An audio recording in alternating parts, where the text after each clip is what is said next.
Okay, so I'm going to call this meeting of the City Council Ordinance Subcommittee to order on June 17th, 6:15. We're all here. So before we do public speak time, we have one set of minutes. And did you have a chance to review? I did. Okay. I just had one Me question. too. But you go first. Dude. And in the minutes. Mm-hmm. Right here. I'm listening. Okay. In the minutes, there is a sentence, I want to say in the first paragraph, that says something like, police chief and counselor, but it doesn't say which counselor. It just says counselor. Oh, I probably just left out my name. I just figured he was talking about himself. Well, I make no assumptions. Yeah, no, I think that's a good. Was it a capital C? Could have been Mark Tanner for all I know. And the one amendment, or at least suggestion that I had, was there was a comment attributed to me that I remember differently, and it had something to the effect of that I was not going to entertain any discussion about preventing the bike from using the path or something. Mm-hmm. But I think what I was It's toward the end of the minute. it's towards the end of the minutes, and the spirit of what I was saying was that I felt like the discussion was more about like the ends rather than the means. You know, like it didn't matter what we were talking about. What we were really talking about was whether it could go on it or could not go on it. So if you could just go back and do a quick review of that, I felt like it was a Sure. If you want to watch the video and sure. yeah. Yeah, that's no problem. I just want to put that in as like a question, but I'm fine to approve them with that. No. Why don't we wait and I'll review the video if you want to as well. Okay. And then we can approve them based on that. Sure. I think that's fine. So we'll just hold off on the minutes then. So now it's public speak time. So if there's anybody here to speak about anything that's not on our agenda, now is your time. And if you don't know what's on the agenda, I can run it down for you. Sure, and if you don't mind, just state your name and address for the record. It's Paul St. Peter at 211 Street. Okay. And would you like to hear what's on the agenda? Yes, please. Okay. So we have a new proposed wage theft ordinance. We have the consideration of a welcoming community trust ordinance. Proposed review of proposed mobile multi-passenger bike. Proposal for city ordinance amendment, open consumption of alcohol and cannabis, review of on and off street private residence parking limitations, continuing review of adult use cannabis establishments, amend chapter 2, division 6, Board of Public Works by adding a new section, powers and duties, and consider several amendments to chapter 3, bicycles. So that's the range of what we're looking at. Excellent. It's broad. Might be that concerned with this issue, so I think perfect time. Great. All right, so anybody else? Okay. So I think one of the first things that we can start discussing is for just to get a background and some information on the creation of section 4.3 in chapter 4 of our ordinance, the wage theft. And Councilor Zarek, do you want to give us an introduction, potentially, since I wasn't at the council meeting, but I watched it. It was long. Sure. The easiest thing to do actually might be, well, here, actually what I could probably do is just read from the cover letter submitted, and I would defer to the representatives here from the Carpenter Union to best explain it. Okay. Basically, I've submitted this to create a section 4-3 in chapter 4 of our code, wage theft. I thought that was the best place just to clarify as well. That deals with buildings and such.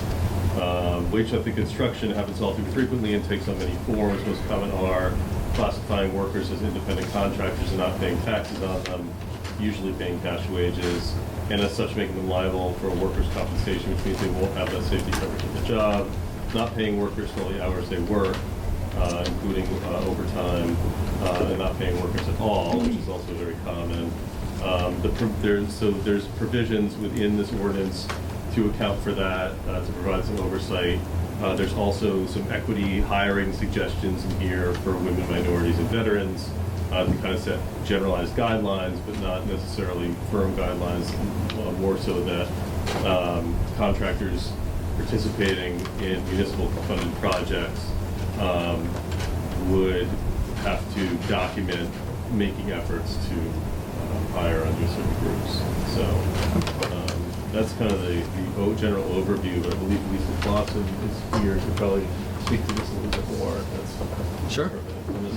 Sure, Lisa Clausen. So I live in Northampton, I live in Easthampton, but I'm here with two members of ours from Easthampton.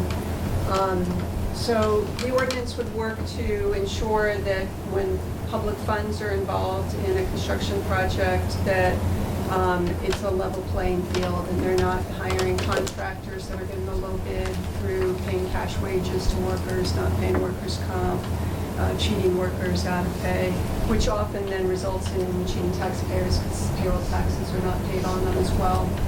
So it's not adding to costs, it's just leveling the playing field so that a contractor to be denied for doing the work has to have had a recent past violation from the state authority. So not just an allegation of it, but a finding of wage theft against them. Very similar ordinances have passed in Springfield, have passed in Northampton, in Lynn, and slightly different versions of it, but going after the same issue, have passed in Boston, Cambridge, and Chelsea. And I always get confused whether it was Fall River or New Bedford, but its communities also passed it. So this ordinance in particular is very similar to what just was passed in Springfield and in Lynn in terms of the amount of look-back time and what it covers. In Springfield, it was done though in 3 different parts. City contracts is one ordinance, TIFs is another ordinance, and HDIPs, which are a housing tax break that are given to developers in a different ordinance. And so this one combines them together. So it sounds like the enforcement of this would be done on the front end when projects are being awarded. So the enforcement factor is just triggered if someone is alleging that there has been a violation of it. And so it would not require, and we don't have an expectation that the city the size of Easthampton would have the ability to go out and do checks on on payroll sites. records and on sites. So it would be if somebody brought forward an issue that they think that there was a problem of wage theft with a contractor or on that project, then it would trigger a process that would enable city council and the mayor's office, the administration, to look at the issue. And it would just be that contractors are signing essentially an affidavit when they get awarded it. It could be a one-page affidavit is what Northampton has used and Springfield, saying that they understand that to get this, they have not had a wage theft finding against them in the last few years, and that they will meet the terms of the ordinance. And then they submit, like they do already, the payroll records that enable checks on this. And then I will add that the diversity component that's also in there is aimed at working to help change the construction industry, which creates good paying jobs where all you need is a willingness to work really hard in all conditions and a high school diploma or GED. Unfortunately, there's been a history within construction of it being largely just white men who have been able to access the work. We want to continue to have white men continue to be able to access the work, but we also want to create pathways for women and people of color to also be able to access it. And so this ordinance sets goals that are similar to what the state has for all, which are exactly the same as what the state has. So under Deval-Patrick, the state set goals of a certain percentage of work hours to go for women and people of color as a floor for construction work. They're very low, those numbers, because the industry right now is so low around diversity. And so the idea is to get up to those numbers and then work to continue to push that floor up. So it's 6.9% work hours for women. I have no idea how they came up with 6.9. but it was the Carter administration that set that in 1978, that I do know, and it's not yet been met, which is why it's continued to be a push. And then it's 15.3% for people of color. If it was a woman of color, she would count in both categories for the contractor. The city of Springfield, as they put their ordinance together, they commissioned a disparity report, which actually covers Hamden and Hampshire and Franklin County, so it covers this area, that looked at, is there a problem of discrimination in construction, and are there women and people of color qualified and able to do this work? Were there opportunities to be made available for them? And it found yes, in both regards. Yes, there is a problem. Women currently are about 2% of the industry in our area here. People of color, the numbers are closer, around 20%, but they are generally the Latino men in the lowest skilled sector and not in all sectors. And that very definitely, if you look at like industries, there are people who would, who are working physical, strenuous jobs for much lower wages, and who, given the opportunity, would probably be interested in construction. I just have a question on process. Does the contractor have to provide the breakdown of their staffing before they bid for a project, or is that something they do after they bid? They would just, part of their affidavit would say they understand the conditions of the ordinance, and that they will make best efforts in those regards. Because it does say shall provide, Right. which generally in our language means they're mandated to. To meet the numbers. Yeah. Right. So yeah, okay. I mean, I think that's a noble piece of this. There is, just to offer up too, that UMass has been requiring this and enforcing it, and the casino did as well in Springfield. And a lot of people thought, given the size of the casino project and how many workers that required, that they would never meet the numbers. They finished that project with just under 8% women work hours and over 22% people of color work hours. And all of the UMass projects, which are both union and non-union, are all exceeding these numbers right now.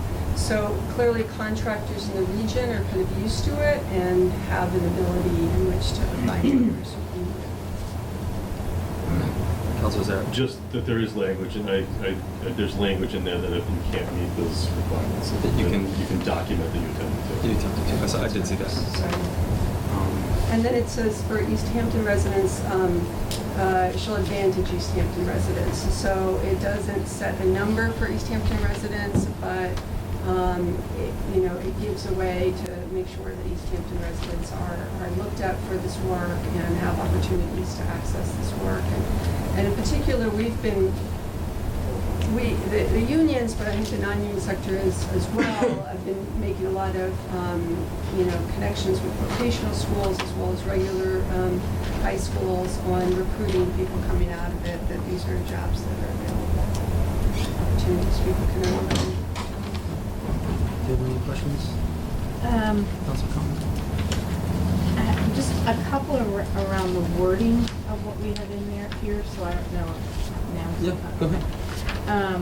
So you referenced the disparity study. Can we get a copy of that? Yes. Is it in the packet somewhere, or do we? I didn't see it, and I actually had that as a question, so. Yeah, so what's the best way? Should I send it to, I can send it out to all of your emails? That'd be probably the all the best. council emails on Yeah. it? Yep. Okay. That'd be great. Thank Great. you. It's so it's a 60-page report, but there's a 6-page summary in the beginning, and then the authors of the report are from UMass Boston. They recently did a similar report for the city of Worcester, commissioned by Worcester for Worcester County. They are very willing to, by phone or in person, come and speak to the findings as well. So I can just, when I send it out, I can make their contacts available. Okay. Then when we talk about definitions, we define persons of color. Is that it? Like, are those 5 categories, does that encompass all of it, or should we just exclude Caucasian and then that covers everything not Caucasian?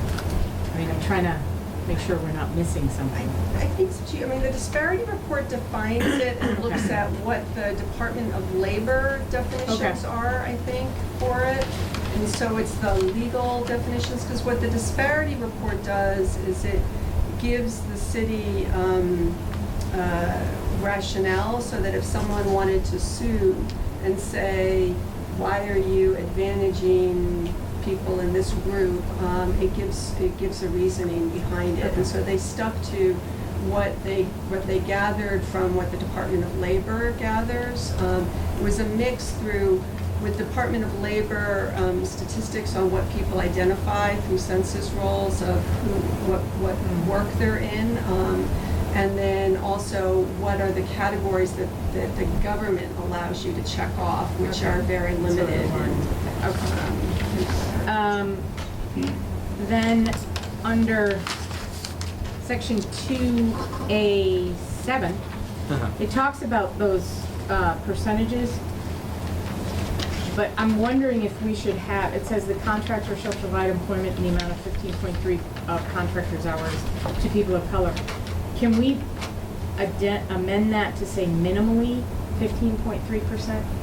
Because the way it's like, they have to be right at 15.3. Okay.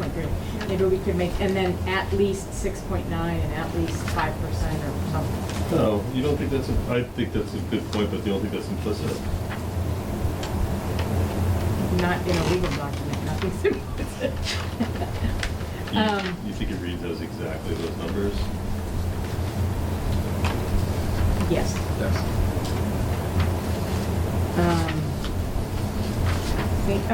And then at the end, it says section 3 goes into effect January 1, 2020. So we're basically saying that once we get this all wrapped up, we would put it in with an effective date of 1/1/2020. Is there a reason that it's that date, or that's just a convenient start of the year? I'm not sure if there are discussions already going on right now about TIFs or HDIPs, and that having an ordinance come into current discussions that are going on might be challenging. And so that's why that section had a different date versus the contracts. Because a new contract is just, whenever the ordinance takes in effect, it would affect a new contract. But trying to allow some flexibility for if there is in discussions. Yeah, that was the thought. Okay. I didn't want someone to feel caught off guard by passage of an ordinance that they're in the middle of the process. I think that's all. Okay. So I think a couple things that I want to do in my due diligence is just have a little bit more chance to go deeper into this. I also want to just make sure I check in around the new school to see, not that any of these things aren't valid and important, just to make sure that we're not going to enter ourselves into something that could potentially change the values that we're looking at as we're looking at building the new school building. And we also have 1 Ferry Street, which is a pretty big development coming in. So I just want to touch base with people and see, because this is a little bit out of my wheelhouse, just to make sure that there's nothing in here that might potentially cause A to shift to B, and then all of a sudden things get out of balance, if that makes sense. Sure, and when I send out to all of you the copy of the disparity report and the authors of the report's contact info, of course I'll have my contact info, so if Right. you have any follow-up questions, I'd be happy to answer them. Awesome. Well, we appreciate you coming. Thanks very much. Counselor Sarah. So in the interest of our short summer schedule and ability to set public hearings, I'd like to at least make a motion preliminarily to send this back to the full council and set for a public hearing in August, because I don't think we're going to get a chance to meet. Next time our meeting is July, and then beyond that, we won't meet again until August. As a committee? For some reason. Well, it doesn't matter as a committee, though, we have to meet as a full council to set the public hearing. So you're saying we July do. 10th, set it for August? Correct. Yeah. We can deliberate it beyond that, but I just, Yeah. in the interest of kind of securing that spot, I prefer that we don't miss that opportunity, that's all. Yeah, we do have a meeting before then too. So we have Ooh. us. as a committee. Right, but doesn't the full council the one that sets the public hearing? Yeah. So we'll set that in July 10th. Yeah, that's what I'm saying is that's we have on the another second? committee meeting Oh, yeah, On yeah. the second? before Oh, before the July 10th meeting. We probably have two more. Oh, I see. I see what Um, you're saying. Yeah, so I mean, we don't have to do it right now because we have, I believe, I two see. more subcommittee meetings Gotcha. before our July meeting. Okay. If that makes sense. Not that I'm against it. No. For some reason, I didn't think we did. Yeah. Can you confirm it's the second to the ninth? No. So let me get to where we are right now. So we have one on the 25th. That's June 20th. June No, 25th. I will not be present. Okay. Yeah. So And then we have one on the ninth then? and then we would have one on. Well, I will not be here on the 9th, but you guys would be welcome to have one. So I think, again. So yeah, I mean, I think if we wanted to do it now, I'm not opposed to it. I would I'd like to make the motion, and in the case that there's some previous disagreement after review, We could always we'd take no affront if it was rescinded. Right. But I think for the interest of setting the public hearing on the 10th, I'd like to make a motion to send this to full council and set the public hearing in August. Second. Okay. All those in favor? Aye. Okay, so we can do that. Thanks again. Can I make one? Councilor Zerk, you can connect me. As I understand it, this does not apply to CPA funds projects, is that right? Correct, that's my understanding, because it's, we already had this, because I think we had this discussion, right? If they the way that the mechanism of those funds works, it falls outside, right? The CRC has the ability, would be the one who would have to make a decision if The CRC? is there, the committee that oversees the CPA funds? Yeah, CPA, we just call it. Oh, okay, so in some other cities. So that committee, I think, has the power to make any decisions on it, not city council's our understanding, so that it would not cover. I know the mayor ultimately signs off on it. Right. And some of, for instance, Riverside, that, $700,000 for those windows, being a non-for-profit, that may, again, to Councilor Derby's point, I'm wondering if some of our non-for-profits, if there could be an additional expense for those. And it was my understanding that CPA projects were not counted in this. Yeah, no, my understanding is they're not either, but just on the expense issue, just to expand on that a minute, there are hundreds of contractors out there, and this is just cutting out ones who have been found to have, have had a wage theft violation, to have not paid their employees properly in some regard in the last few years. And so those are the only ones who would be cut out from being able to bid on work. There would still be union, non-union, variety of different local, not local contractors who could bid on that work. So is the diversity, is that a may or is that a shall with the sentence that follows later, can, as long as you're attempting? Because that might maybe be restrictive to a not-for-profit, is finding a group that could possibly meet all those. So for the contractors, it would be, yes, it would be them deciding that they can have some diversity or bring some diversity onto their workforce. In the, some do it through hiring an apprentice, giving someone new a chance to, learn the tools of that trade, and they pay them less because then they're being paid as an apprentice. So that, that could be a component that makes it a little tougher for some contractors, but that's where there's then written into the ordinance if they've, can demonstrate that they've made efforts towards it. Okay. Councilor Zare. Councilor McCoy, I know that somewhere in the course of discussing this, that the CPA funding came up, and I believe, again, it was something to do with the mechanism in terms of how that works. That might be just going to look into that. I think it was at one of those first meetings. Yeah. For some reason, I thought it was not. It doesn't fall under the same umbrella of funding, but like.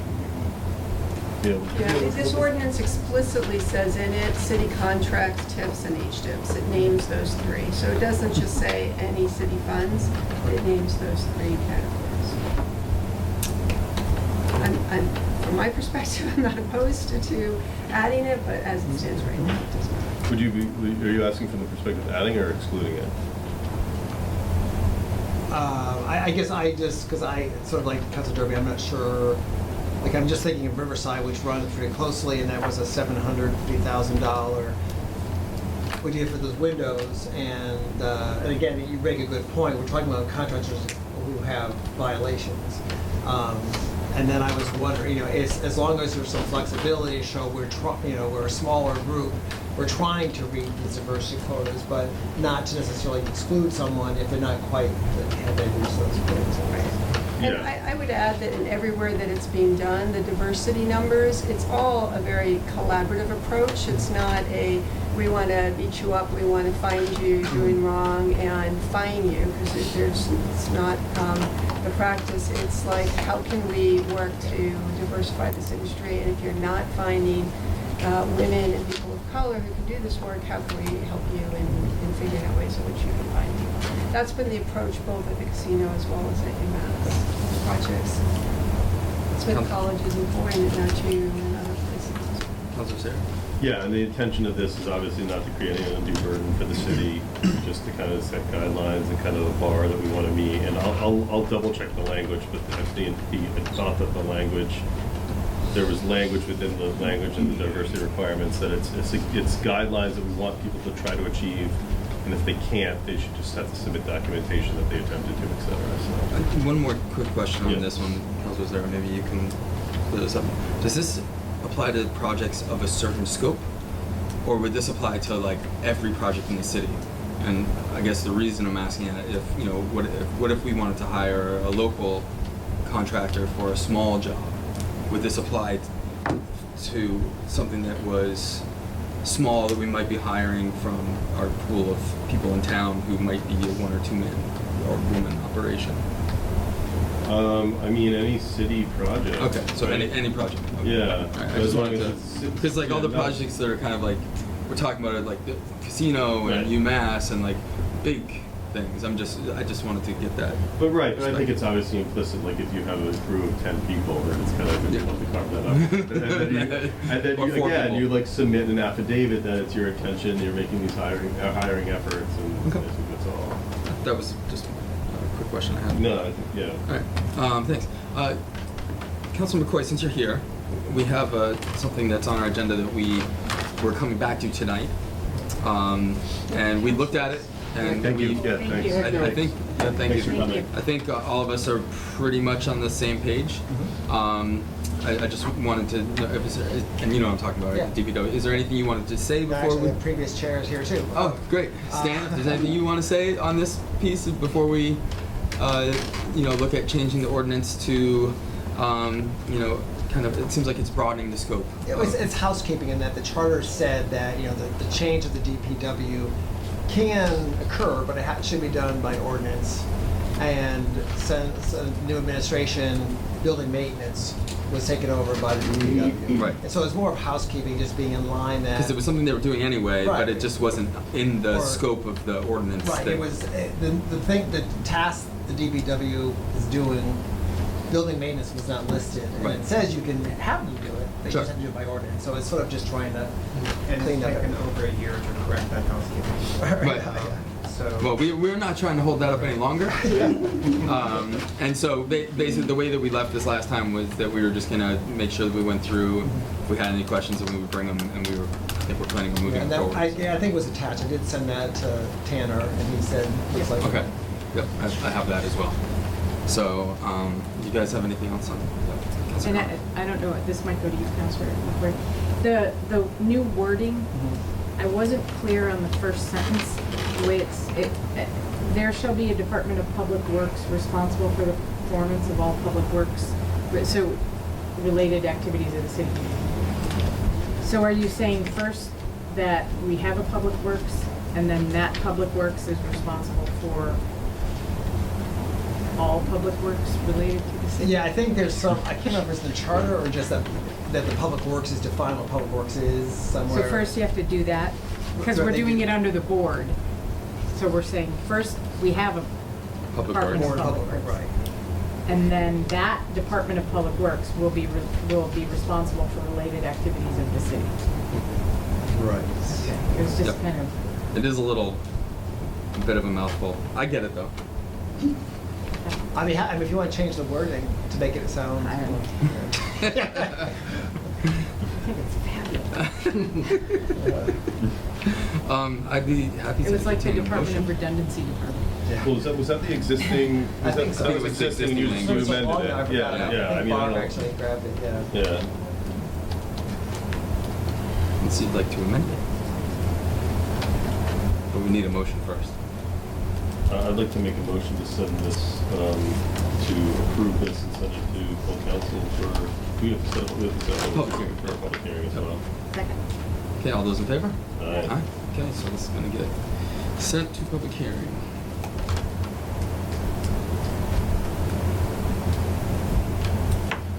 And just, when we had been talking about before, we thought the meeting was July 3rd. It's not, it's the 10th. And, I'm clear on that. and I'm not. I'm out of the country. So I'm gonna have to have one of my designees take care of this for me. These two public hearings. Oh, you're not here on the 10th? No, I get back on the 11th. Okay, figure this out. Okay. Sorry. Barcelona? No, Belize. Barcelona's a month before. No, that's next year. Try to keep up. Yeah, Um, exactly. That's right, SD absent. Yeah. And you're absent on the 9th as well, sir? The 9th I am not around. I'm gone from the 4th to the 11th that week.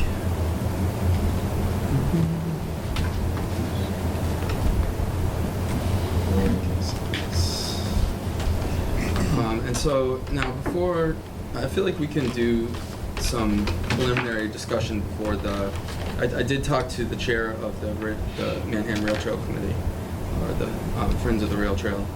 And she basically said that they were coming. They don't have anything on their agenda. They just want to come and kind of be present. I do think there are some things that have kind of transpired between the last time we met and now. And so I think we can take just a review. You want me for the chief? What's that? You want me for the chief? No, we're fine. So we did have two opinions that were solicited by the chief, I think, and Councilor Zarrett. And one of those was from the Department of Transportation, and this was from Gene Burke. And my printer cut it off. But basically this was kind of an opinion about, and gave us two definitions. So one definition was defining the bike trail. They defined a bike trail as something that was exclusively for bicycles, that ran concurrent with a road that was separated by a barrier of some sort. So not our rail trail, because our rail trail is not exclusively for bicycles, nor is it concurrent to a road separated by any sort of barrier. One second, Councilor Zarrett. It also defined a bicycle as a two-wheeled, non-motored powered vehicle. So this is a state definition of bicycle that if you go on the Mass websites, you find bicycle defined as a two-wheeled, non-motor powered vehicle. Using this definition, no other vehicle using our bike trail that has more than two wheels or has any sort of electric motor would be considered a bicycle. So, are you looking for Rail trail. rail trail? Rail trail. This is the place. Okay. My reading of this opinion was that it was non-applicable. And I told the chief that because it was non-applicable. And so the next piece of correspondence we got was from the solicitor of the Mass Police Chiefs, the General Counsel. And this, again, basically referred back to the DOT, because they had the DOT opinion, which I said, like I said, was not really an opinion, more of like a, it wasn't a legal opinion at least. They referred back to that, defining the bicycle and the trail. And then they also looked at our specific ordinance, which, under our ordinance, a bicycle is defined a little bit differently. We changed the definition in 2012 based on the fact that there was an emerging, e-bicycle presence that was starting to appear. And so we specifically changed the way that we defined bicycles. Let me just say, let's see. That real quick.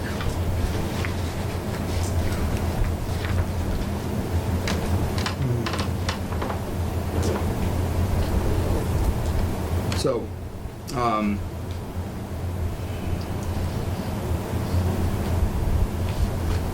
bicycle as any wheeled vehicle propelled by pedals primarily by human power and operated by one or more persons. That's how the city of Easthampton defines a bicycle. And in the opinion from the General Counsel, basically said that this would not fall under that because it had an electric motor.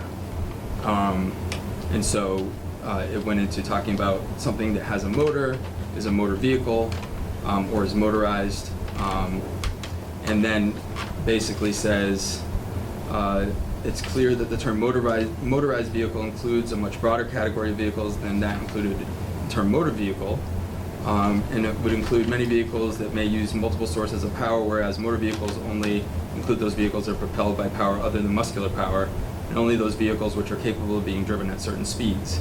Based upon the review of these competing definitions, it would appear as though the pedal and party vehicle would not be included in the state's definition of a motor vehicle, since it can be propelled by both muscular and motorized power.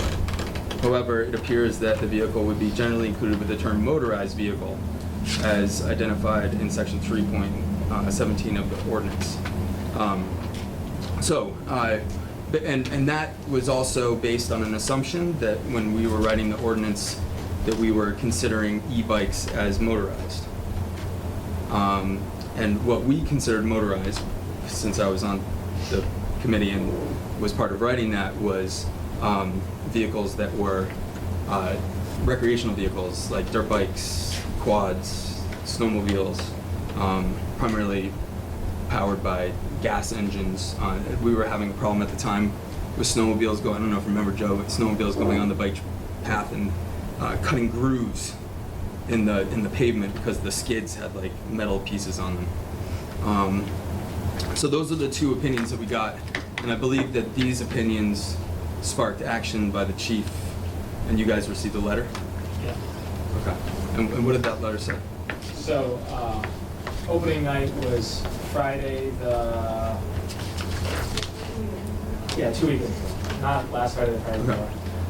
We had our first tour, and then right after our first tour, we got the letter from the chief saying, based upon the definition of bicycle, you don't fall under it. And then he put the meaning of bike trail, and exactly what you read. Right. So then I did a follow-up saying there's a lot of news cameras coming Sunday. Can we talk about this the following week and have a one-day exception, at least? And so he gave us the exception, so we ran 2 tours on Sunday. And then we, from there, I reached out, you all got the letters. Yeah. No one was contacting us at all until you emailed us and said that the police chief would be in touch. And then now we're here, so. Okay. So basically it said, you stop. Yeah, so we canceled our 7 tours from last week of 91 people from Thursday to Sunday, and now we're just hoping to clear things up. Okay. So I wrote a letter, and I feel like it's important for me to read this before we start. that's all right. And this is, Joe has seen this. But I did, so after I read these opinions, I said, I'm a bit concerned that these opinions are being used to justify the cease and desist order given by the city of Easthampton to the Pedal and Party operation. First off, if you read the DOT opinion, which to me does not seem like a legal opinion but more of a consideration, they define a bike path as a route for the exclusive use of bicycles, separated by a grade or other physical barrier from motor traffic. This description does not pertain to our bike path, which is a multi-use rail trail that is for walkers, bikers, skateboarders, rollerbladers, etc. The quoted language used by the DOT seems like it would describe a bike path that runs along an established roadway that is exclusive to bikes, and this does not include our bike trail.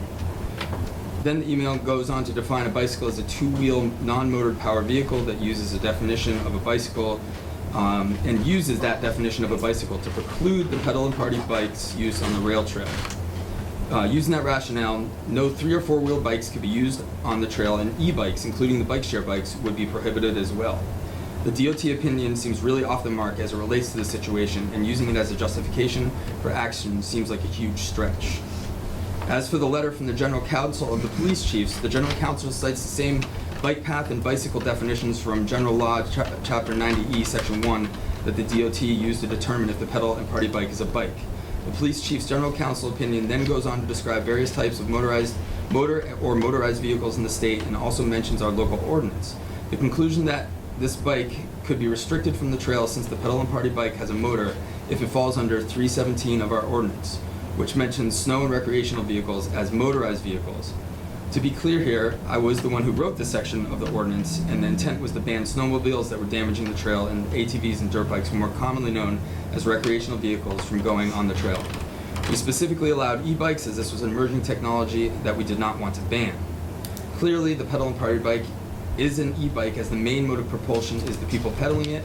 It has an electric motor to assist. While we can wax poetic if this is an e-bike or some other type of vehicle, it has pedals, people pedal it, and it has an electric assist. It also seems that the state has not classified this type of vehicle as anything unique as of yet. If the owner unplugs the battery, then what is it?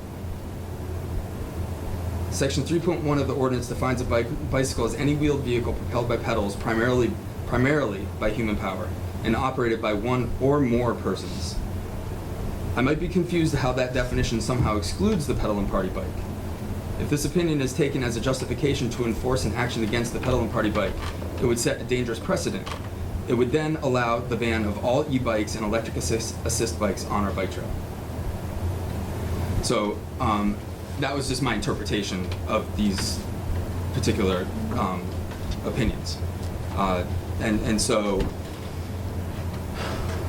from that, I think we decided to take it one step further, and we decided to go to our attorney to get an opinion from our city solicitor, which you guys have seen. Yes. Okay.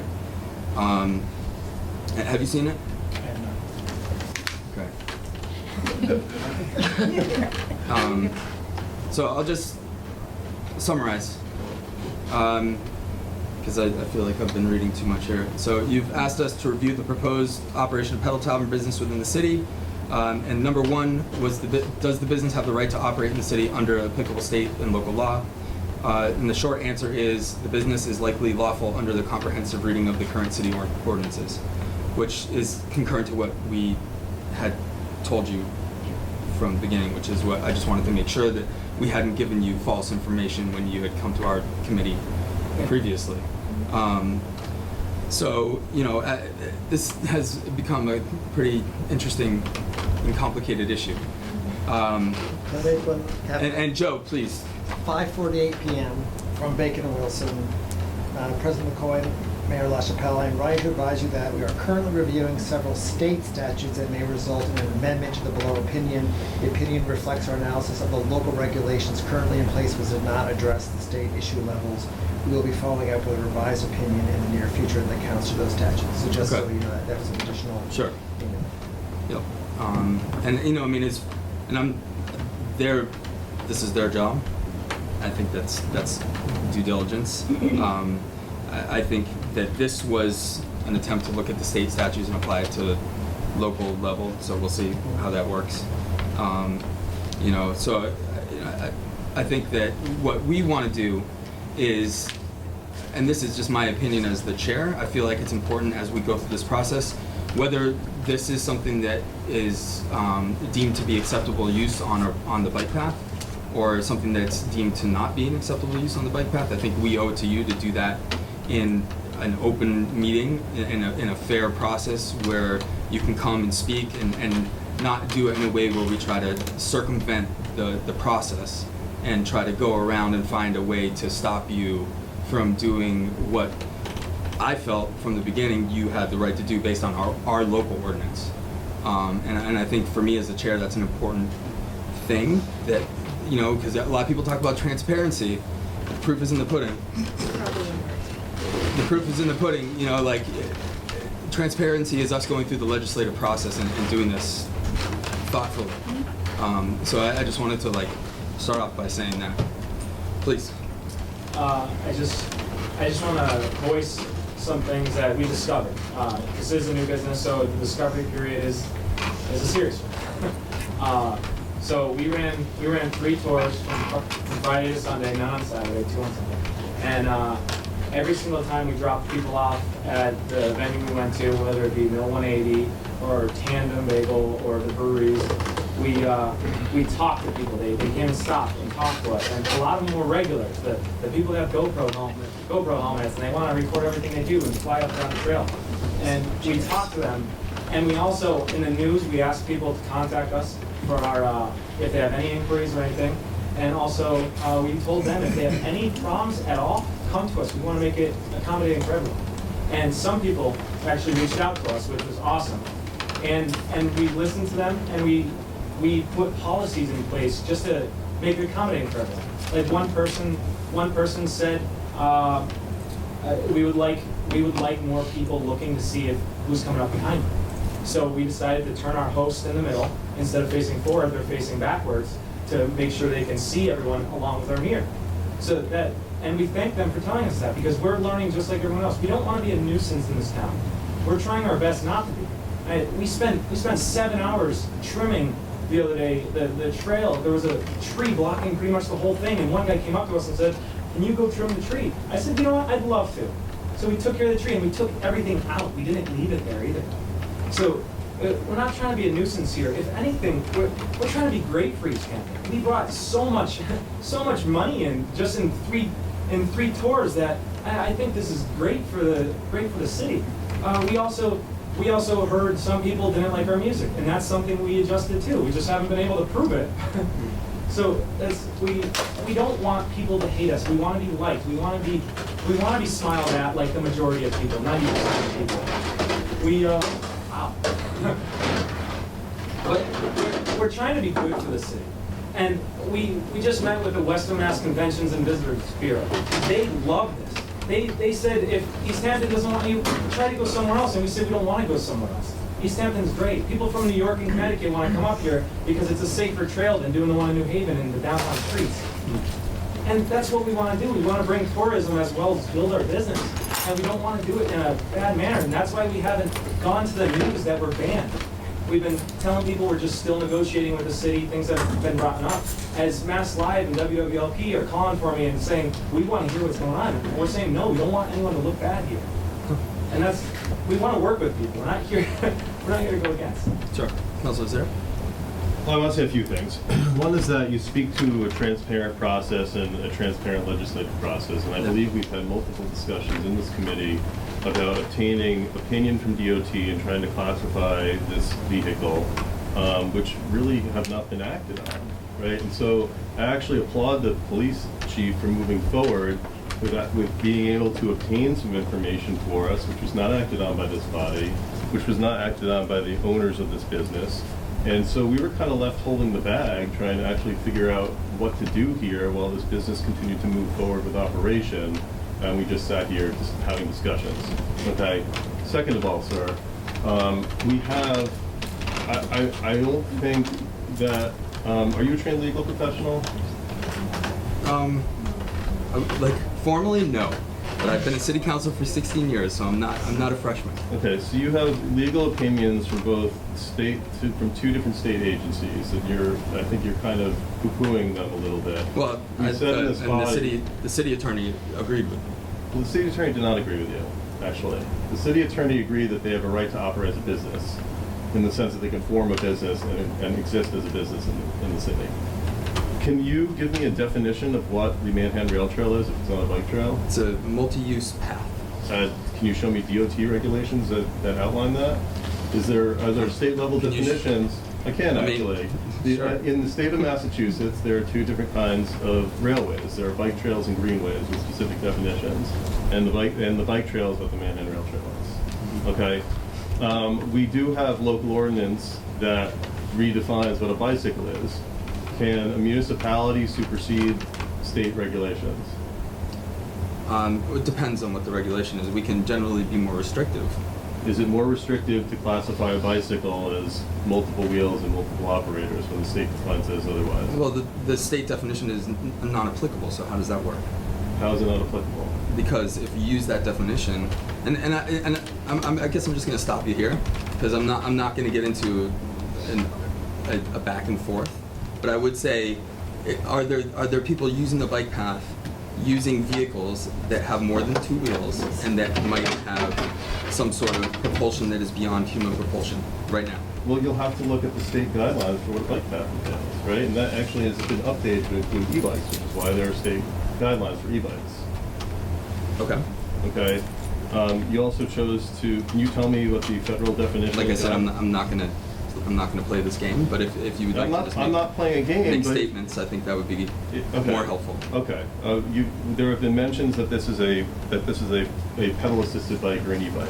If you look at the federal guidelines, a pedal-assisted bike or an e-bike is a 2 to 3 wheeled vehicle with a motor that does not exceed 750 watts.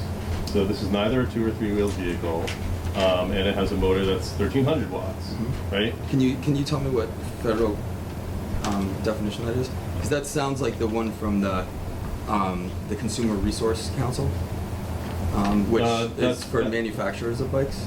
No, that's actually, I can find that for you. Do you have a second? I got it sent to me, but so it said, low-speed electric bicycle means a 2 or 3 wheel vehicle with fully operable pedals and an electric motor of less than 750 watts, 1 horsepower, whose maximum speed on a paved level surface, when powered solely by such a motor while ridden by an operator who weighs 170 pounds, is less than 20 miles an hour. That means we were blown by countless bikes doing 30, so who's going to regulate them and kick them off? Actually, there's recommendations in this committee to do so, sir. Why are you so against this all? Well, hey, so let's just keep it. We'll just keep it civil, and we'll try to keep it. So we'll make our points, and then we'll Look, at the end of the day, I agree. I don't want to get it back and forth for you. I want to determine what's best for the city, right? Right. There's, in the first weekend that this business was operating, I received a number of complaints that I forwarded to both of you. There are concerns on my part about the size of this vehicle operating on the bike path as well as our public ways. I believe that the Manhattan Rail Trail specifically is for equal and shared use of all people, and I have concerns that a vehicle that is almost the entire size of the bike trail creates a level of monopoly and entitlement to a single user, which I think is not in the best interest of the city, and I don't think it's within the philosophy of the Manhattan Rail Trail. I do not feel that people should have to get out of the way of a single person who is moving down the rail trail and have to step off the side, or as some of these emails that I receive, step into poison ivy or thorns. I don't think that you should have to, when passing someone, have to proceed 16 feet with a very narrow corridor in order to do so. I think that there are safety concerns. I think that the operation of this vehicle creates ADA accessibility concerns for for personal mobility devices. And I think that to carve out legislation in the interest of a singular commercial body on a public way, I don't think is in the spirit of the city or the trail. And I would actually, I would agree with you on all of those points. Okay. And I think where we diverge is how we get there. Because I think that, when we did the site visit, we sat on it, we saw how it sat in the trail, we saw its operation. None of those concerns were brought forward, really. I think I sat I mean, in I this think- committee and brought up those exact Yeah, but concerns. when we were there and we're like, this is going to be on the bike path, and we saw how much it took. We didn't say this is a problem. Let's we see how much of the trail that this is taking up. Let's go back and start changing the ordinance right now because this is a safety issue. I don't think any of us thought that after our site visit. I mean, I could be wrong. I would disagree with you. I mean, I think maybe it morphed into that, but I felt the sentiment from the site visit to now there was a different sentiment. And I could be wrong, but that was just my interpretation of, what we saw at the site visit. Councilor Connor? So, as I look at the opinions that were brought forth, I'm troubled by the fact that we keep calling it a bike. I don't believe it's a bike. I don't think it will ever be a bike. I think it is a new thing that is yet undefined. It is probably up to this body to define it.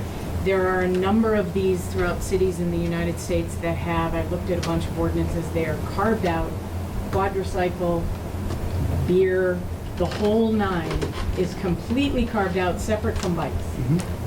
Doesn't even get into bikes. So I think we need to stop thinking about it as a bike. I think relative to our ordinance, I think it is not violating our existing ordinances because we never imagined something like this. So we don't have anything in there. When I look at these opinions and they reference General Laws 90E, I think, if you look at that where they define bicycles, the way they have it worded in there, they're like the term bicycle as referenced only in this chapter. So it's not like for the entirety of all Massachusetts general laws. It's just for that chapter, and that chapter was around the creation of a bikeway in a city and talking to the commissioner about how to do it. That's all that chapter was.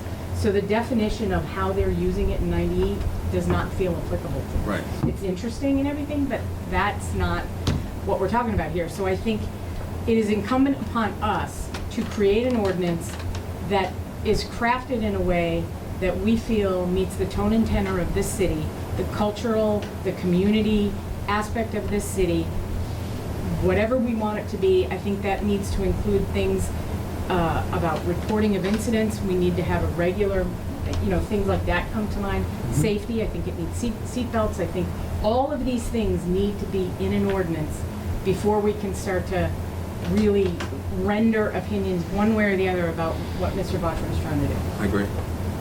And I would agree with you too. I do think that as it stands right now, though, that you have to look at the existing state, federal laws in terms of operation at this time. You have to classify it somehow, right? So if you say that we don't have a classification for it, it has to fall somewhere. So it's not a bicycle. It has a motor that can be driven But I independently. think our ordinances describe it already. We define a bike on the bike path as being operated by human pedaling or whatever it is. Well, potentially, but potentially also that part of the ordinance might not even hold because we have to determine if we're allowed to write an ordinance that supersedes state laws. I mean, And then you also have to determine- until I'm told otherwise. Sure. I feel like the ordinance that we wrote for the city of Easthampton for our rail trail is not for nothing. We just don't throw it away because we don't like the definition. That's fine. So And because because we're trying to find something to fit this,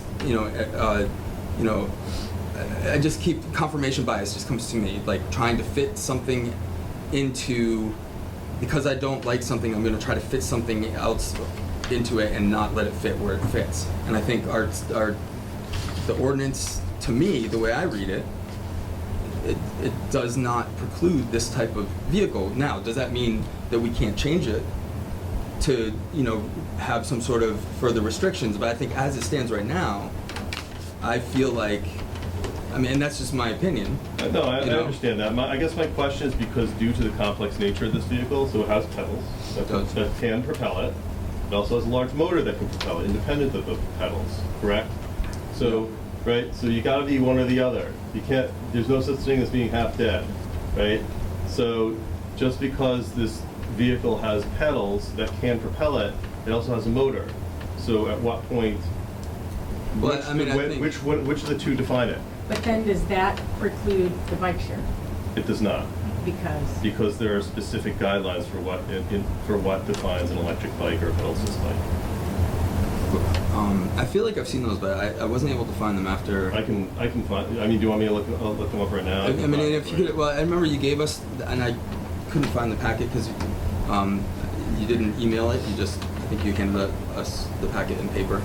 Yeah, I mean, there's pretty specific guidelines for yeah. Right, but as it stands right now, we don't have those guidelines codified into our local ordinance necessarily, and I would say like unless those are, like I know that it's not just bike share electric bikes that are using the bike path. Like I see fat bikes where the entire frame of the bike is taken up by a battery, and I know that those are probably more powerful.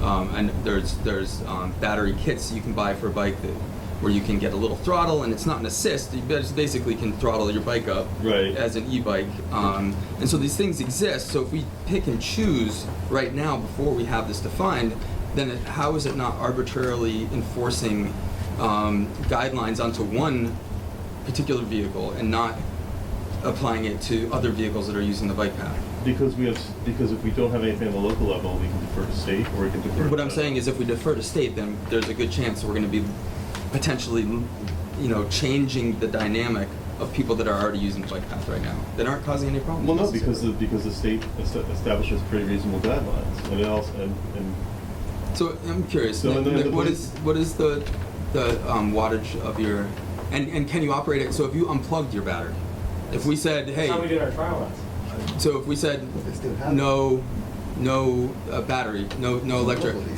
so It'd be hard for one person to get around after we drop off a group Not to a business. okay. How can they move it? Yeah. So, Right. one second, I just want to ask Councilor Gomez, do you I'm have? just saying that he still has it.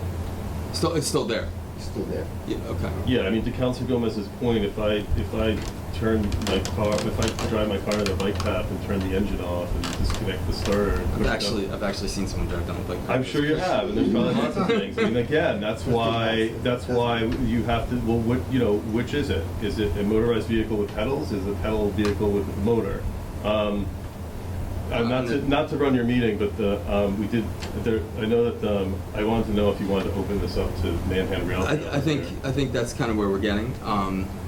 And maybe I'll just let Nick have one more comment, and then Just real quick, I don't have this confirmed. I mean, everyone I know more than me, but today when I called Jean Burke back, and her secretary said that since I don't even know if the secretary is supposed to say anything, but the DOT does not control this stream. It is the city.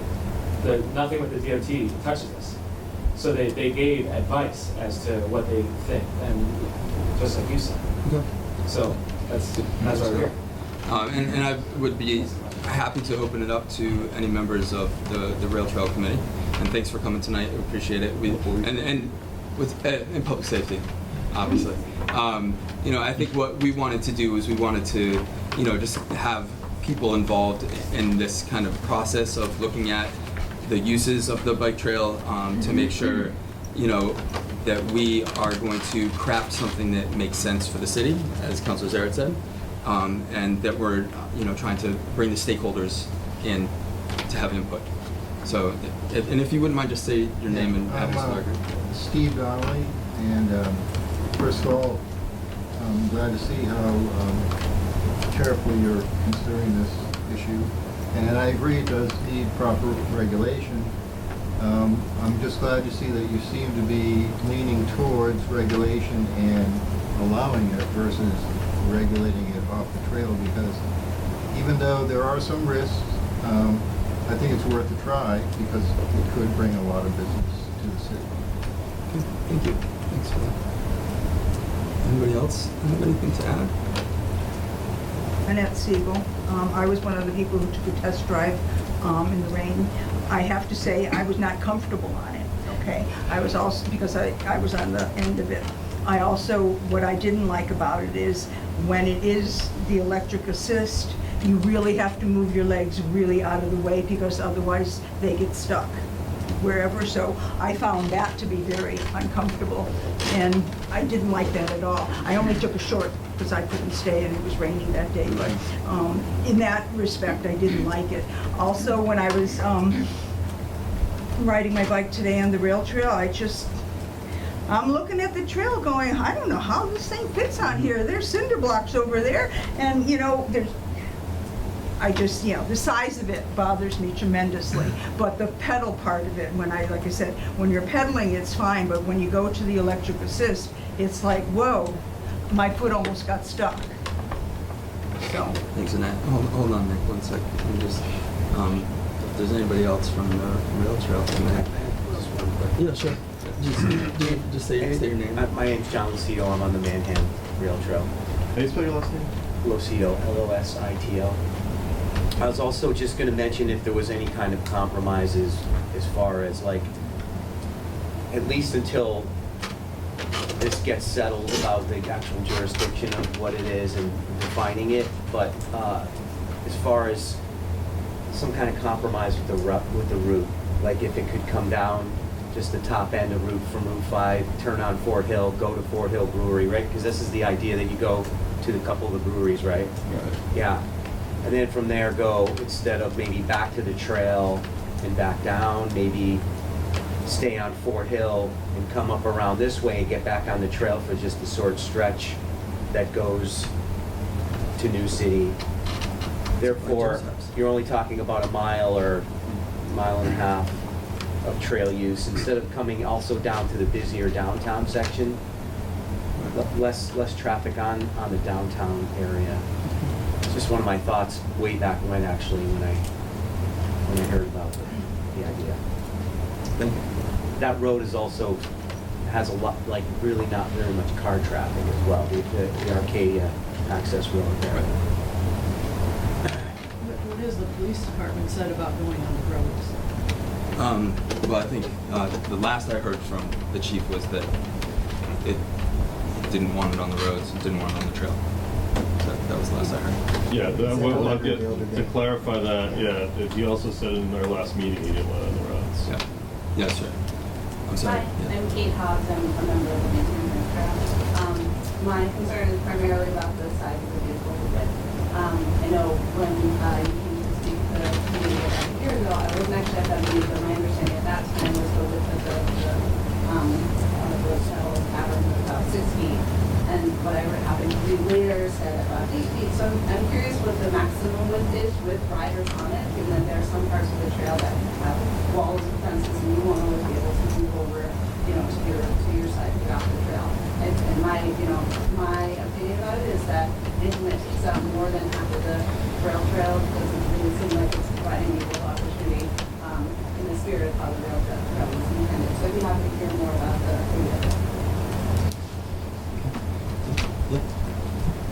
Ellen McQuallen, very inactive on the rail trail.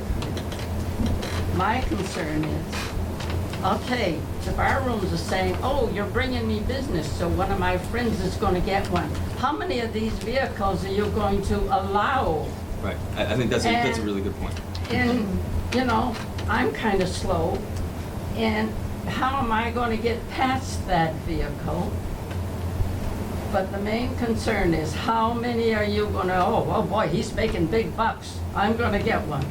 Another guy's going to get one. Well, I think that, Thank you. and I don't want to speak for the committee on this because these are things that we're going to deliberate, but I would say that if we were going to create a licensing system for this, that there would be probably one license available. But that's a slippery slope, right? So you're creating that many businesses could apply for. We have caps on other licenses in the city. We do, but you're creating a deliberately. And it could be provisional, so it wouldn't necessarily be a permanent license. It would be more of a temporary provisional license that would allow for the operation of one vehicle, and if it worked out, then that could be made more permanent. If not, then, but that's only my thought. Like I said, I'm not speaking for the committee, but I think I think that's a great idea. I think it's problematic though, because it creates an innately discriminatory atmosphere in regards to. unless there's a operation. fair bidding process for that one license. Just a question I keep picturing, we have a number of disabled veterans in the city who use that trail. A couple of them come to mind, have no legs, and they're in wheelchairs, and they depend on that trail. When this thing comes up behind them, what are they supposed to do? I don't understand how that interaction is going to take place, how they're still going to feel comfortable on our trail, how they're going to get around this vehicle. I'm just curious how that's going to be handled. I'd like to speak to that because I'm one of the people on a motorized handicap scooter. And on my way here tonight, I took the bike path and I put my scooter to the side of the bike path. And then I counted 7 of my footsteps, so I'm less than a foot, to the other edge of the bike path. That would be all the space that they could pass me on. So I don't, and my question was, how wide is this? Because I saw it going past from my window the other day, because I live at East Works. So we heard noise, and we looked out the window, and we saw it going down the bike path, but I couldn't, because the way the wall is there, I can't see down to see how wide it is on the bike path. But my concern is, if it comes along, and I have to go off the bike path, I can tip, and then I can't get back up again. Or somebody with a baby carriage, or things like that. But there are a number of us here in this town that are on electric scooters, and we have to be. We don't have a choice. We are handicapped or disabled in some form, and we use the bike path. So that it was what I came here to find out was, number one, what the width of it is, and speaking as a resident that's right near all the brew pubs. My question is also the alcohol involvement in this, and are they going to be on the bike with cups with alcohol in it? No, they're just going in and out. Yep. So if they start getting drunk, like, who controls the bike? We do. I'll wait for the answer. Yeah, and so, and I can Who actually. controls the bike, and then who controls when they get off the bike and get back in their cars? So I could address that, I believe. I know that the bike has a dedicated driver, who is their sole responsibility is to watch the road, and it also has a host person who also is responsible for the patrons and kind of another set of eyes for the road. And I believe you guys have a policy that if people book with you, you have to have some sort of designated driver, or a ride share service. Is that correct? On the brewery tours, not the. On the brewery Yeah. tours. Okay. Councilor, yeah, okay, go ahead. Oh, I'm sorry.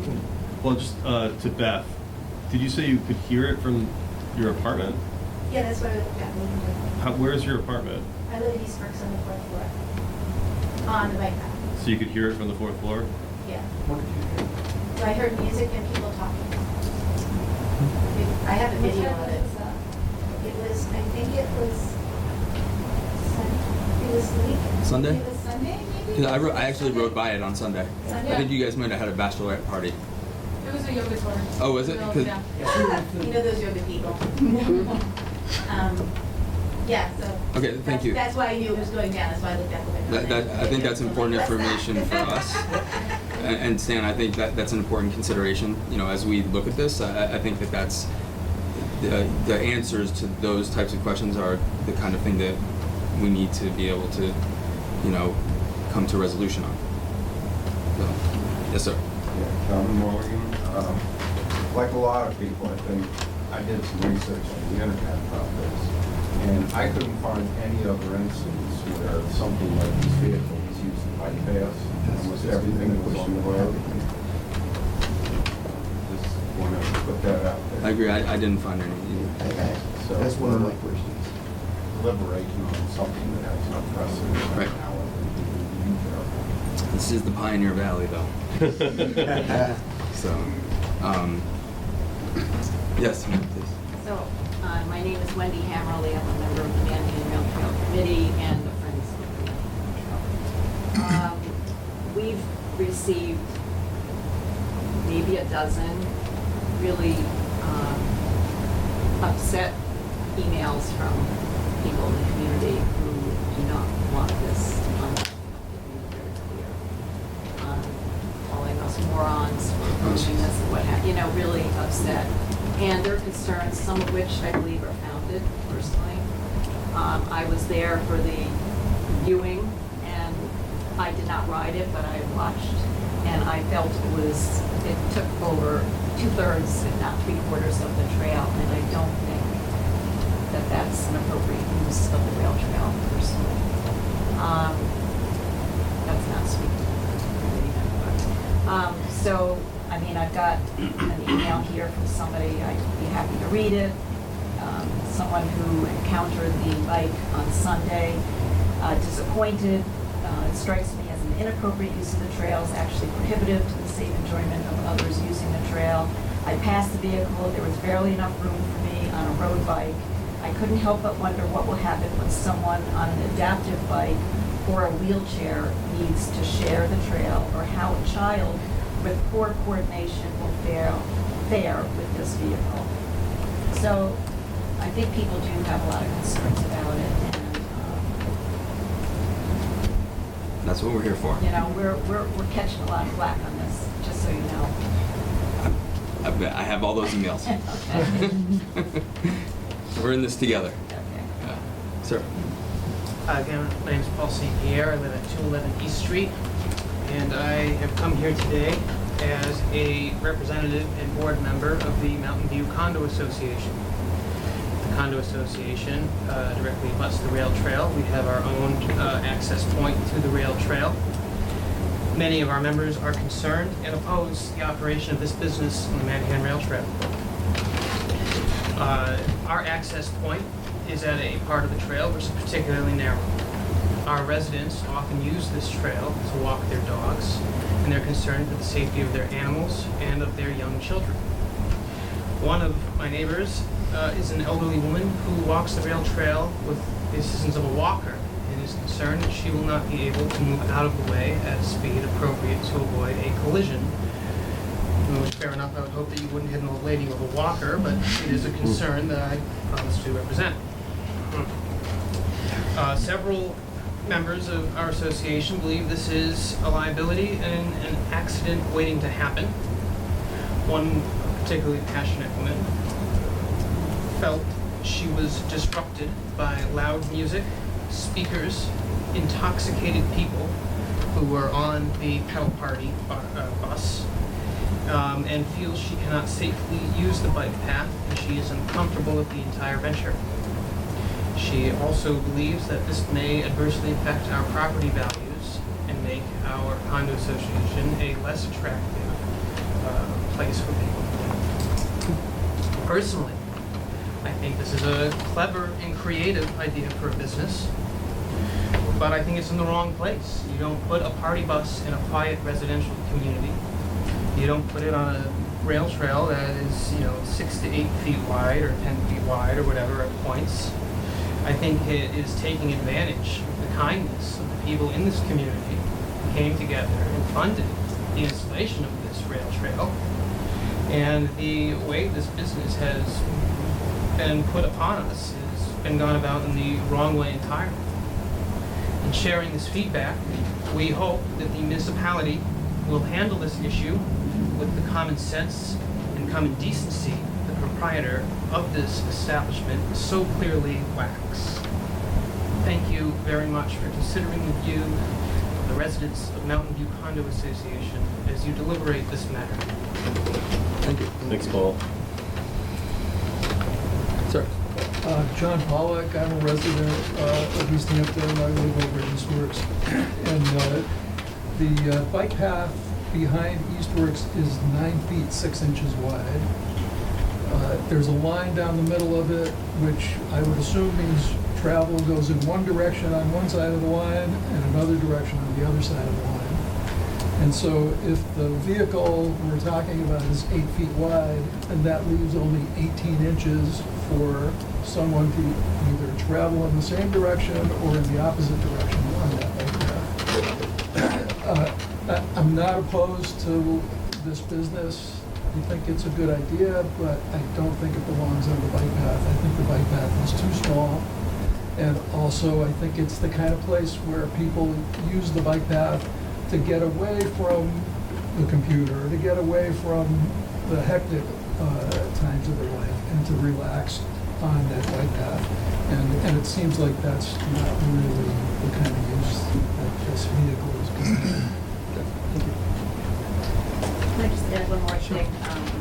Again, personally, in watching the vehicle turn around and go down the bike, I, as a committee member, do not want this vehicle going off the trail onto the grass or onto the ground to avoid people, because then you're creating erosion issues. We've had a lot of erosion issues, and we take a lot of pride in keeping the grass mowed and keeping our trail looking nice, and having this, I don't know how much it weighs, but we would have concerns about damaging the sides of the bike path and having that go around, trying to get around people. Any other thoughts? How about public safety?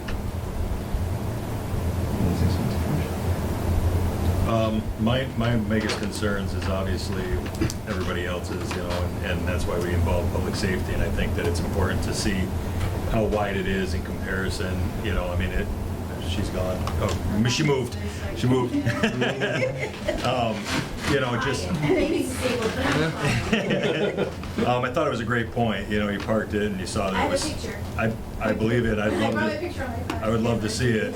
Honestly, I would love to see it because I think it's a great, representation of reality. This is how your car is or whatever, and you have 7 feet and it's an 8-foot vehicle. Now we're going off the path and creating other concerns. So, I do have concerns around safety. I do, like everybody else, I think it's a great business idea. I don't know if it's right for our community. I don't know if it's right for the Manhattan Rail Trail. I like the compromise ideas, but that would also have to involve Chief Alberti and going on the streets. And does that create a different safety issue with cars in public ways? So, I think Kevin said it, we need to tread lightly and we need to do our due diligence as a unified committee here. And I think I've heard a lot of good concerns that I'm taking in consideration. So thank you. I will say, just for the, information, I did do a pretty exhaustive search on accidents involving these pedal taverns, and I will say that I did find a few, but the ones that I did find involved vehicles hitting them, and the vehicles that hit them were generally drunk drivers. So there was that, and then there was one case I found that wasn't a car versus pedal tavern, which was in an area that was very hilly, and it was driver error. He just didn't brake and he turned too sharply, and it kind of slowly listed over to the side, and a couple of people fell off. But we don't really have any steep hills so anyway, I just put that out there as a point of reference that these are operating in I think over 20 different locations in traffic, in high-level pedestrian areas, and the data doesn't support that it's somehow very dangerous. I just wanted to put that out there. Well, just to add that, how wide was the streets on those seats? It wasn't a rail trail. Yeah, it wasn't. No, I'm not saying that that the circumstances were the same. Okay. But I would say that it's not like we're inviting a powder keg. The top speed is 3 miles an hour, or 3 point. We averaged 2.87 on Sunday. Okay. All right. So walkers passed us.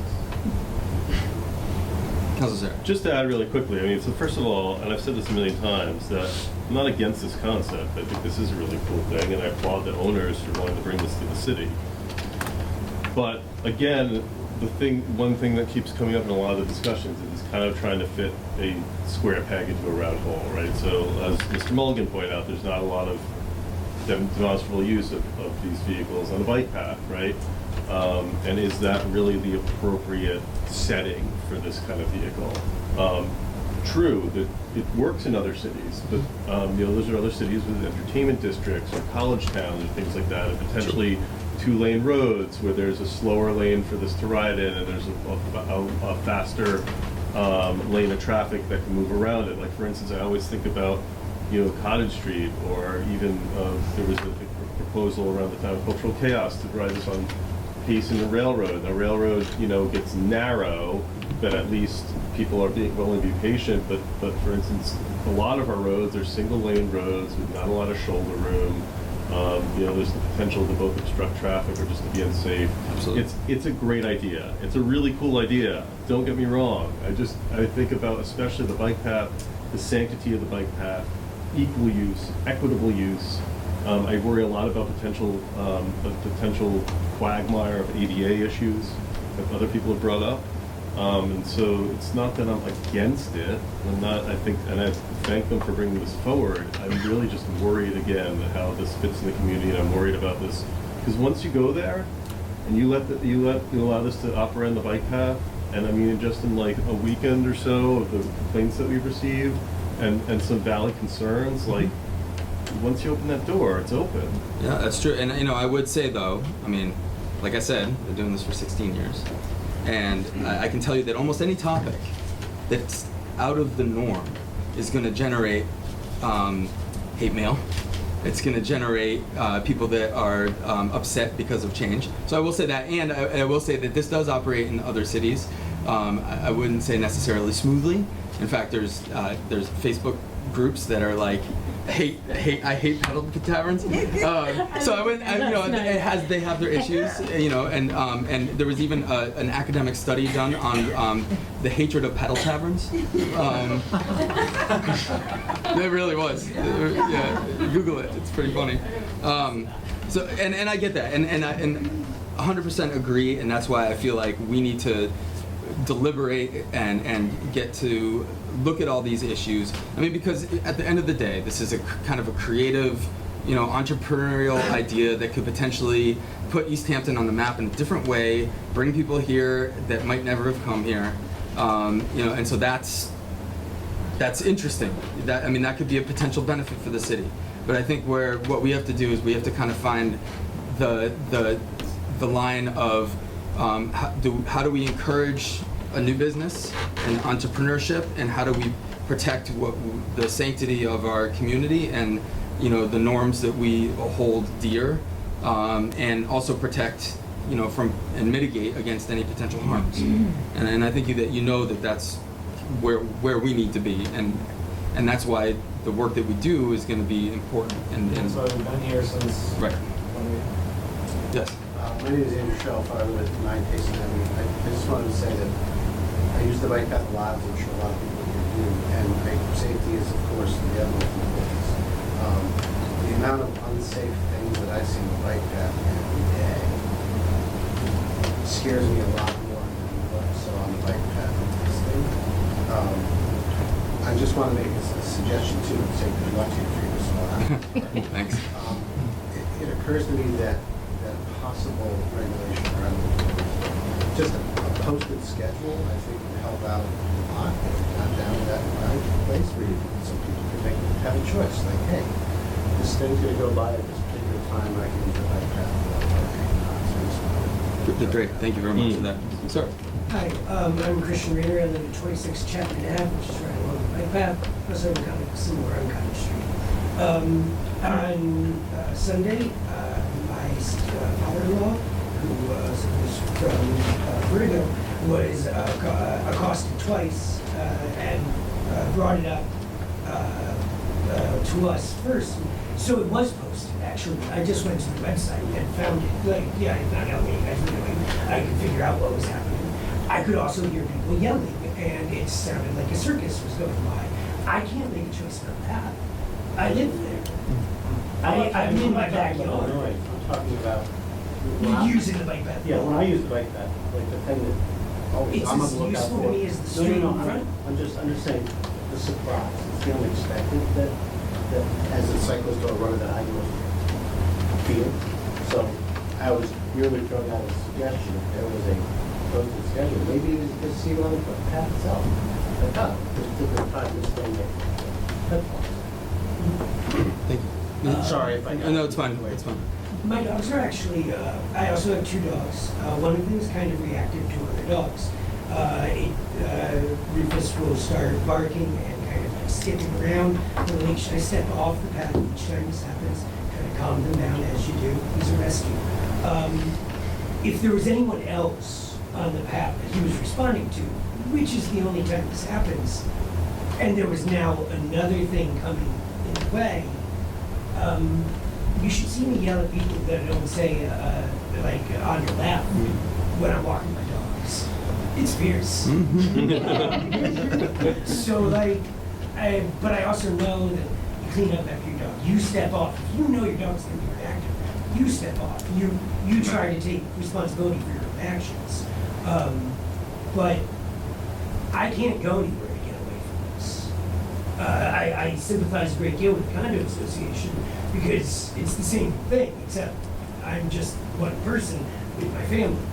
And there are things I could do in my backyard, you know, as a citizen. And I just mean, like, maybe there could be a different route. Now, we don't have a noise ordinance in Easthampton. We almost went down that path. Remember, Barbara? And I'm just curious, for those of you that, have you fielded many complaints of other, because, I mean, now that Bluetooth, stereos are kind of common, I'm just curious if that's something that people have been hearing anything about, people going down the path with Bluetooth. Interesting music. point. Did you have any complaints about the baby goats meeting this past weekend at the food store? Because they had a food truck set up, food. They had like a bunch of other things going on. That was a delight. There was no noise. There was no, like, there were a lot of people there. Children, goats. It was awesome. It was 1,000 people. 1,000? Wow. Seriously? Yeah, it was packed. It's like food truck Friday. Wow. Yeah, but with goats. So I think you guys found your solution. You just need a goat leading the way. They're not on the bike path. Okay. It goes the right way. Yeah, please. I'm just interested in, you made a statement earlier about how this is going to bring business to Easthampton. Like, how much business this is going to bring into Easthampton. So if it's 10 people, how many people? 14? And how often do you expect to be doing it if you got the approval? Thursday night, afternoon, Friday, Saturday, Sunday, when the breweries are open and when all the restaurants are booming. And so one time a day or multiple times a day? Saturday it'll be 2 times. Sunday would be 3 because we have early morning payo and yoga classes. So And as of right now, we have 270 people booked, and each person, which averages is, we got an average just from our 3 tours, and each person spent over $40 each tour. So you're talking about thousands of dollars of revenue from people that aren't going to come to Easthampton. And already, of our 34 people, we asked every single person who's ever been to Easthampton, and 3 of the 34 people did. We had people from Pittsfield, Enfield, Springfield, and Chicopee who didn't even know we had breweries in Easthampton. Well, I talked to some 20-somethings the other day who were disappointed because their tour got canceled. Yeah. But they were all from Easthampton. Ah, No. yeah. So Well, we don't I would say there's also Yeah. But there's some people from Easthampton that like it. Yeah, and I suppose it's fair for me to say that I've been talking about this a lot, and the general sentiment I get is kind of like, this is interesting. You're probably gonna have to figure out some ways to accommodate people, but it sounds cool. And so I get, and I've seen all the emails, and and emails are important. That's the way we know the sentiment, and I think, but you generally get emails oftentimes from people who are passionate about the topic that they're it's not necessarily a sentiment of the general public always. And so I try to keep that in mind as well. Not that I discount them in any way, but it is important to have the perspective. Any thoughts? No, I think these are all very important things that everyone has brought up, so I thank you for that. I think that is what we need to think about, are all those things.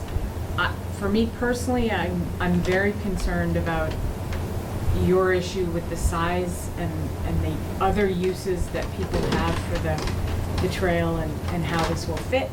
I am also terrified of having it on a street, these streets. I think that is a disaster waiting to happen. So, I just have some. Yep. You know, and I think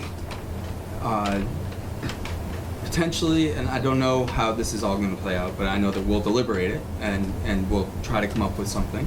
You know, whether it's, you know, more restrictive or less restrictive, or you know, whatever we come up with, we're going to do our best to try to do something that is fair and equitable to all the users of the trail and, you know, the people that are interested in this kind of thing.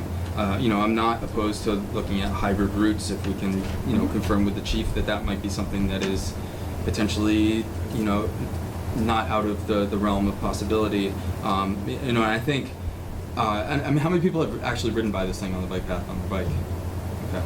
All right. So, you know, and I did on Sunday, and I was riding with my friend, and you guys were, you weren't quite riding the line of the edge, and we were able to kind of fit. We weren't able to fit two abreast. We were kind of 1.5 abreast on our mountain bikes. You know, so, and I felt as I rode by. I mean, granted, I feel comfortable on my bike, and I didn't feel any fear or. But I think it does. You know, the question does need to be answered, like, how are we going to manage these other situations? You know, how are we going to manage someone who's in a wheelchair? You know, what kind of protocol do we have for that? And I'm not saying that that's a problem that can't be solved. I think it probably could. But it's something we need to think about. So. Thoughts, Councilor Zare? Yeah, I mean, you're an accomplished cyclist. I mean, I agree. Like, it's probably not difficult for you, and like for someone who's pretty good on a bicycle, they could probably thread that needle, right? But I like just being on the bike path recently with my daughter. Like, you know, just kind of not going in a straight line. I see lots of little kids there too, and so again, like, yeah, I think it's navigable for you, but I think we have individuals who are either specifically use mobility devices or are mobility impaired that don't use mobility devices, or, I mean, I kind of agree with whoever said it earlier that that line is down the center for a reason, right? It's to know two-way flow of traffic. Again, the biggest thing that I go back to is fair use. Everyone who sets foot in that path should have the same exact use as everybody else. And so to kind of create this special category for a business, no less, that almost gets specialized use over the residents of Easthampton and people who visit here, it concerns me. Can I just go something both? You said the line, right? But I think you said that they were in on the line on their side. Yeah, so I've been led to believe everyone was saying how wide it was, that it actually encroached on the other lane. You're saying it doesn't. So it was I would say the wheel. So I passed you guys right by abandoned building, and so I would say the wheel was probably 3 inches from the edge of the path. And it was definitely, like, the seats were a little bit over the center line. Okay. But it wasn't, like I said, it wasn't all the way to the edge of the, and we were able to, you know, I wouldn't necessarily call it threading the needle. I mean, I had ample space, but, you know, and I think, but and like it's wider at the top than at the bottom. I believe the canopy is wider. Well, the seats. And the seats come up. So it's a little bit wider than its wheelbase. Okay, I would say. And I agree. Like, you know, I mean, I taught all my kids how to ride their bikes on the bike trail, and I would have to have them navigate around people walking their dogs, and, you know, people, like, other kids running on the trail. I mean, there's always obstacles, and I guess, you know, is this obstacle so egregious that we are going to say that it's not acceptable? I think that's just a question that needs to be asked. Right. So. Well, and then to add to that too is the weight, right? So if you have the misfortune to either get hit by a bike, I guess that's the really only thing that could happen in the path. You might get hit by a bike. I've certainly had some near misses. But if you get hit by this vehicle, it's almost 2 tons, and the kid who gets hit by it and potentially pinned under it, I mean, that's, to 2 tons is a lot more than 15 pounds, 20 pounds. I mean, I guess He's saying it averages 3 miles an hour. less than though. 3 Yeah. miles an Less hour. than 3. But I mean, that kid seems- runs in front of it, or I mean, I'm just saying, like, the potential is there. Yeah, but and I would say, you know, like, yeah, you're right. The potential for accidents is unlimited, only limited by your imagination.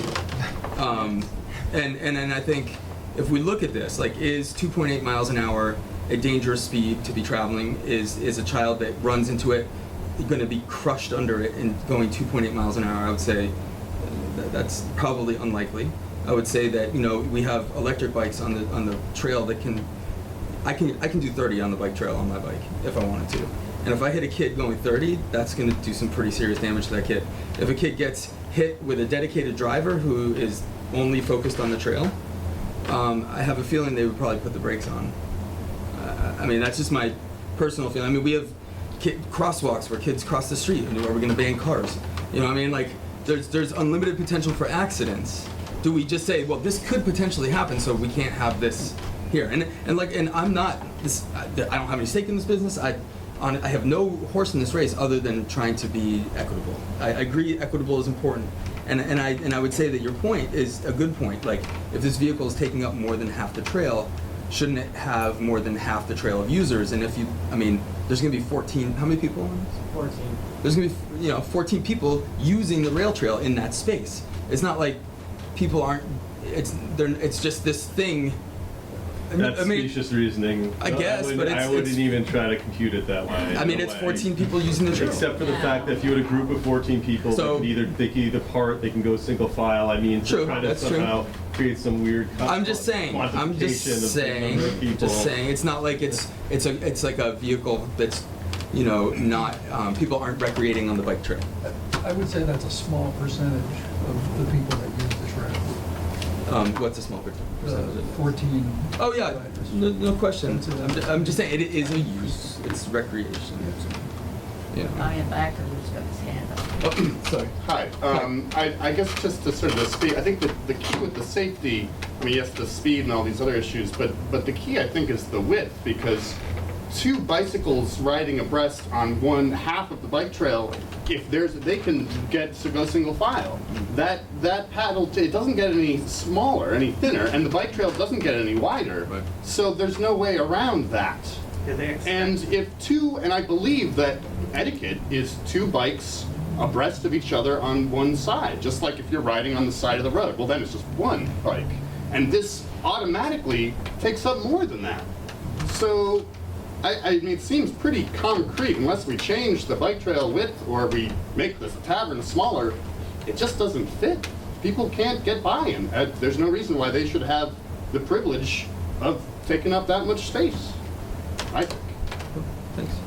May I ask, what is the width of the widest part?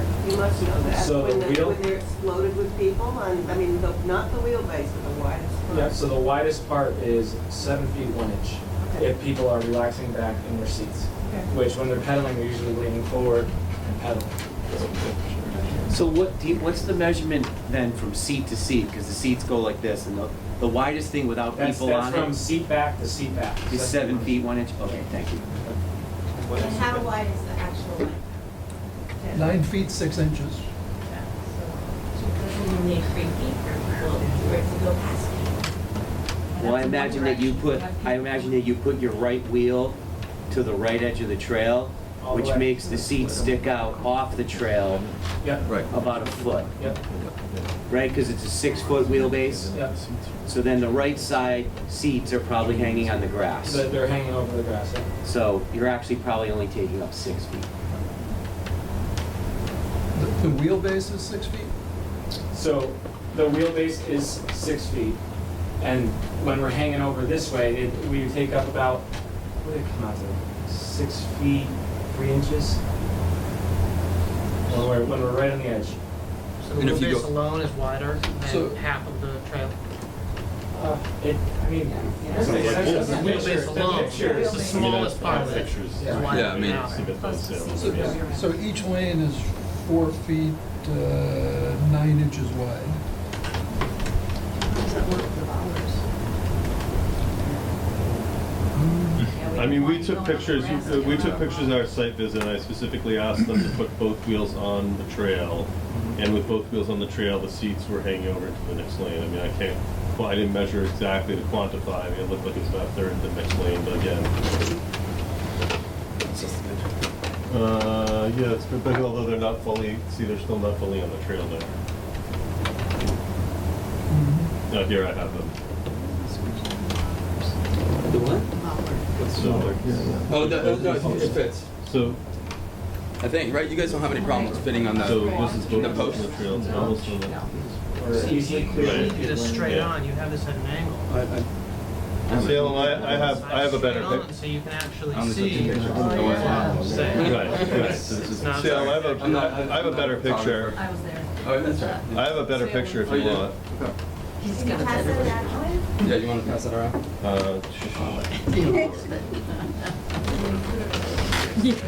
There we go, straight on picture. Yeah, so this is with both wheels, this is with one wheel just on the edge of the path. So, This is the only thing we're going for. so, What do you think? We were banned Friday, we're just trying to be. so the other wheel's on the line and the seats are hanging over, just Do you ever think you spend so much energy clarification. thinking about that? And I appreciate the question too about, or the comment about erosion, because I had a similar concern. But then how would he be privileged to be the And that was, and my concern too is if you drive with one wheel off the path, and that causes issues with. And this. Yeah, that was Now, picture that coming up to somebody on a wheelchair. Yeah. And Not by what countless happened? wheelchairs, we went by a triple stroller and we both stayed on that. We've been by rascal scooters, rollerblades. The mental part of it is what he's talking about. And we make sure to slow down, we brake, and we. No, not the speed, I'm sorry, Annette Siegel. Yeah. It's not the speed, it's the psychological effect of this big vehicle. And there's a wheelchair coming and it sees that and it says, oh my God, what do I do? I'm not handicapped, I'm not disabled, I'm not anything. But just the thought of seeing this when I'm on this tiny little, trail, that's all, I'm just saying, the mental, the psychological aspect. That must be terrifying for some people. And a little kid, if a little kid starts riding faster than its adults, and there's curves there. If it goes fast and so it's the mental part that some people are concerned with. I think Barbara had I do have to say that now, there are vehicles that do go on the trail. I mean, we have. It's true with the Yeah. police We have vehicle. the DPW, our Yeah. workers, and we're out there with trucks, and people do go around it, so it's not. Don't you usually put signs there that say, vehicles on trail? Well, I've been out with Joe Pepino looking at Yeah. stuff on the trail, and we just drive really slowly, so it's not unheard of to have a vehicle on the trail, and people might not be expecting it, but just so you know. Mhm. Because I know when we've worked on cleaning up, there's always a sign at the trailhead to say vehicles on trail. Sometimes, but And I think- not always. Most people know that the police have a Kubota Yeah. vehicle. Yeah. that And the they use. utility company, Yeah. and, there's vehicles Yeah. out there. There were features. In the very back and then next. So one more area I'd like to add to the conversation, in addition to the conversation about the gap, so absolutely of it, is I'm having trouble imagining what it's like when it's a really busy Saturday afternoon and there's just a high volume of traffic. It sounds like it goes slowly enough that that might actually be problematic in that you get sort of a traffic jam, people piling up waiting to pass. And there are times when it's busy enough just with bike traffic that, you're waiting behind a slower group to pass. You can't pass until somebody else comes the opposite direction. So just trying to imagine the logistics of that much volume of traffic on a busy, warm summer afternoon and how that works with the size of the school. And have you encountered that yet? I was gonna address everything that people talked about, or unless you want me to write like a letter to you so everyone could read it or something. I would say just probably in the interest of time, just maybe like if you have one or two comments, that'd be good. But maybe not right yet. And then if you have more, a letter that we can share with everybody, I think would probably be I'd love to do good. that. Sir? Yeah, I mean, sort of dovetailing on what she just said, in terms of not just the width, but the length, and there's pretty much required to pass it, I would be concerned that, even with the height, that your view, if you're coming upon it, as it's headed towards you, or if you're behind it, that you're not gonna be able to see around it. So what happens when two people are passing, coming from opposite directions? Particularly where then there's limited space to get around each other. And the bicycles themselves do often move at a very high rate of speed. So there are numbers for. Sure. And can you just say your name? We didn't get it for the record. David Chaffee. David Chaffee. Thank you. Sir. I'm Scott Chapman. I am on the bike committee. I was there a year ago when it was. I apologize, I came to the meeting late and I shot first. But I was there when we were first presented with this, and I was really interested in it. I remain excited about it. I truthfully, like, as a city, like, I feel like one thing I love about Easthampton is that we're a city that, like, says yes to new ideas, like as a general rule, and I think this is really exciting. I worked in bicycle tourism for a long time. I worked in New York for years and years, and people would, say, "Oh, how could you bike New York?" And bike infrastructure went up, and tons of people started to do things like this. When you talk about those numbers of people, coming to do this and see Easthampton and see the breweries, like, I think that's very exciting to me. Like, I think all the concerns I feel like are things that can be worked out from a public safety perspective. I feel like this is like the safest use of the breweries. I mean, compared to people going to these breweries and driving, like you talk about, I have little kids in the past. I am way more comfortable with them approaching this vehicle going 2.8 miles an hour than anywhere in the streets with vehicles. Like this, I have a 4 and 6-year-old on bikes. Like this, I mean, like you said, Council, like you can make up any accident. You can, like, we can find ways to demonstrate why this is unsafe and everything's, we can shut down everything. But this, from a public safety perspective, I feel like this is going to be one of the most responsible ways of visiting these breweries compared to people driving. And I just think we should be looking for ways to bring people to Easthampton to showcase what we have. So I saw it a year ago, I see it now, I remain supportive. Thank you. One last thing. Yes. I know, okay, this is gonna sound terrible, but we don't need any more people in Easthampton. Okay. The traffic in Easthampton is horrendous. I We're a can't. city that says yes. It's like. You're jaded from being across the go. Yeah, exactly. The traffic is horrendous for everything in town, so we don't need any more And business. Annette, you have public safety here too. I know. Remember, so. We'll just widen the road so we can fit the pedal down. That's it, close all the roads down and I'd be happy. We can't even fix the roads we have. Right. So does anybody else have any other comments? Okay, Nick, why don't you? All right, it sounds like the gist of the people are really afraid of the width. And I understand, we are a bigger electric assisted bicycle on the tour. And I understand you're afraid. We are gonna be pioneers in Massachusetts. I mean, since technically we already started, we are the pioneers in Massachusetts. Now, we're already getting calls from people trying to start this out in Boston. And they're trying to figure out how to get away in Connecticut we I told her someone was gonna say that today. It's okay. But just like anything, if we've ridden the bike trail for years before we started this, since it started. If you see any larger object coming up, whether it be kids, a lady walking, a kid, and a dog at the same time, you're gonna slow down and make sure there's a viable way through. And we're not gonna be on the bike trail all day, every day in the same spot where you're just gonna be struggling through that every day. If you're on the bike trail for 10 hours, you might see us 4 times. We're trying to bring good to Easthampton, and I don't know. I mean, I can say whatever I want, but we'd love for anyone to come out and see us and sit on it and operate it with us. And we just want to let Easthampton know that we're trying to bring good here, and we're trying to start something awesome here. And I would say, I do agree that the width is a concern. And as we look to legislate this and bring this through the process, what would be really helpful for us is to know you know, if, and, you know, we're gonna do this as well, but if you have it on your end, best practices as it relates to encountering people on the trail with, you know, who might be wheelchair bound or might be slower than you, and how you manage that. And I mean, and I think part of me knows intuitively that part of that is communication, and, you know, any good, you know, rail trail user is gonna communicate with the people that they're sharing the trail with. But I also think that there's probably policies that could be enacted that would help set people's mind at ease. You know, and I don't think riding off of the trail is a solution, because I've heard people are concerned about erosion, and I don't necessarily know the validity of that, but I think if it's a concern, it's something we should pay attention to. But I think that doesn't mean that if you encounter that, you pull off and you stop.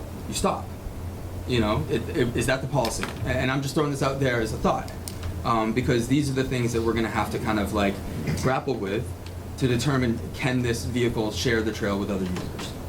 You know, and that's going to be our job as we look at, you know, creating regulation around this. And I think regulation could absolutely be created around this to make it more safe and enjoyable for all users. And I'm not. I think it's an interesting idea, but I don't have anything invested in you guys. So other than, you know, I'm glad that you chose Easthampton to try to start a business in. But I do think that as we move along, like, our job is to, you know, really try to sort this out. So all of these people that are sending emails and sharing the trail and are concerned, we can mitigate those concerns if we're going to let it happen. Right? Can I ask you a question? The word etiquette has come up a couple times. You talk about regulation. Who enforces it? I've never seen anybody. You don't want to be the bike path cop? Chastise people aside from the people who go to your house for questionable behavior on the bike path. So the ordinance is enforced by the police. So are the police then going to be just following this thing? I don't think so. If we went right now, they would. Well, that's true. But I would say, so, you know, like, we've heard that it's been out on the trail a couple times and people have shared concerns. This enforcement would be complaint driven, you know, and so that's generally how, and then there, you know, the police chief would check in. But for example, like things like motorized vehicles, like snowmobiles and stuff, I can't remember, I think it was 2014 or 2012, we changed it from remember it was a $25 fine, and we're like, the police are never going to chase somebody on the bike path on a snowmobile for $25. So we made it 125, and we're like, maybe that'll, you know, help them want to chase them down. But I don't think we've ever given that ticket out. So, but technically it's the police. Yeah. I just have a quick thing to add too. So I think too, one thing I want to make sure, just like the perception of the bike too, it's you know, people kind of think it's a party thing, and there is that aspect with the breweries a little bit, but you know, you see them in different cities, and we're really trying to cater this to the town of Easthampton. So we have different sober rides, yoga retreats, different meditation, really peaceful things. And we want to work with different people in the town to bring different things too. So there is a different vibe that we're bringing. If you look in different cities, it's not going to be like that either completely. So I want to make sure like that's it too. Well, my friend from out of town that I was riding with when we passed, he said it looked like the girls were in a spin class. So maybe that's another angle. Yeah. When is it going to be out there next? As of right now, we're banned, so we're canceling so tours where weekly. is it? It is in a big garage. Is there a way some more members of the people in this room could take a look at it on the bike trail or not? We'd love to work with anybody.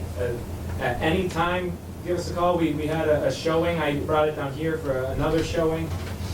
We would love people to come look at it. We're not trying to scare people away. We want everyone to join.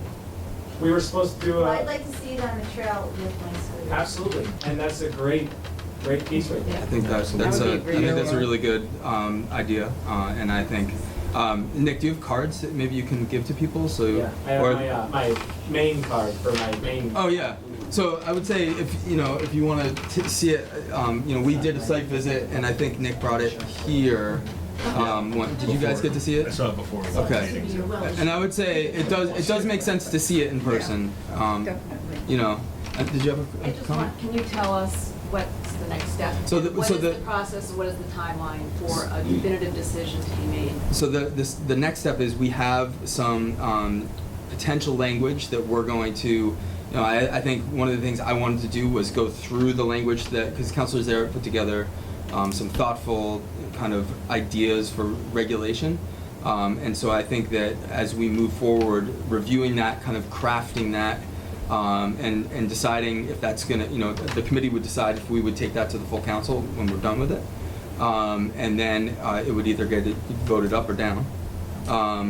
And in the meantime, you know, I don't know what the state of the cease and desist is, honestly, because our lawyer came back with a different opinion than was used for the cease and desist. So that, I mean, and I think there is maybe a potential next type of opinion, but Can I just clarify, because I did speak with the mayor about that opinion. Okay. My understanding, and she could clarify it, and you could call the solicitor, but my understanding was that opinion means that he can function as a business, i.e. he is allowed to form a business that can exist in Easthampton. It doesn't necessarily mean that he can. in Easthampton. Well, Yeah. that too. So he can operate as a business, meaning he can receive payments and things like that, but it doesn't necessarily. What I was told is this does not deal with the enforcement side of things. That was the message I was given. You can clarify with the solicitor. And he did not have the DOT's opinion, the police chief's opinion when they wrote that either. The other thing I would ask too, for the sake of public record transparency and accuracy of the public record, is that, and I'm going to probably make this in the form of a motion, is that if this is going to be referred to as an electric assist bike here, and that's how it's going to be represented, that I would prefer to see some sort of documentation stating that much. I'd like to make that in the form of a motion, to request that from the business, that they're going to represent this electric assist bike, that we can be provided with some documentation showing that. Sure, I'm confused. I guess We're I in am too. we're in a public meeting where this is being stated, either that this is being stated as electric assist bike. If that's a fact, I'd like to receive it. I'm not saying it's an electric assist. The business owners are. Oh. So if it's an electric assist bike, could we have some documentation that it is? Okay. Can you request that of them? Do you have a spec sheet you can send to us? Yeah.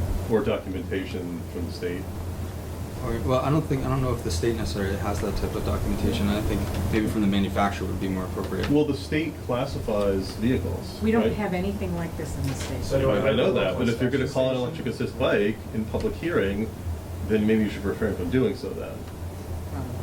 Okay. That's not either that.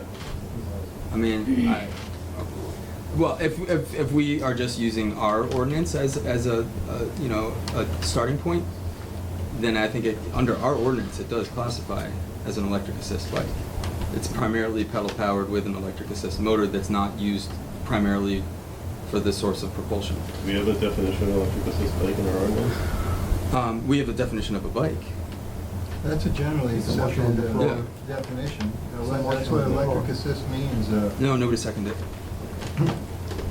No motion on the floor. But there's also generalized guidelines about what constitutes an electric bike. I mean, yeah, I guess. Certain. I don't know if that's where we need to spend our energy, but you know, I think a request to Nick to provide us the specs. I don't want to get into what it could be called a green chicken. I don't really care.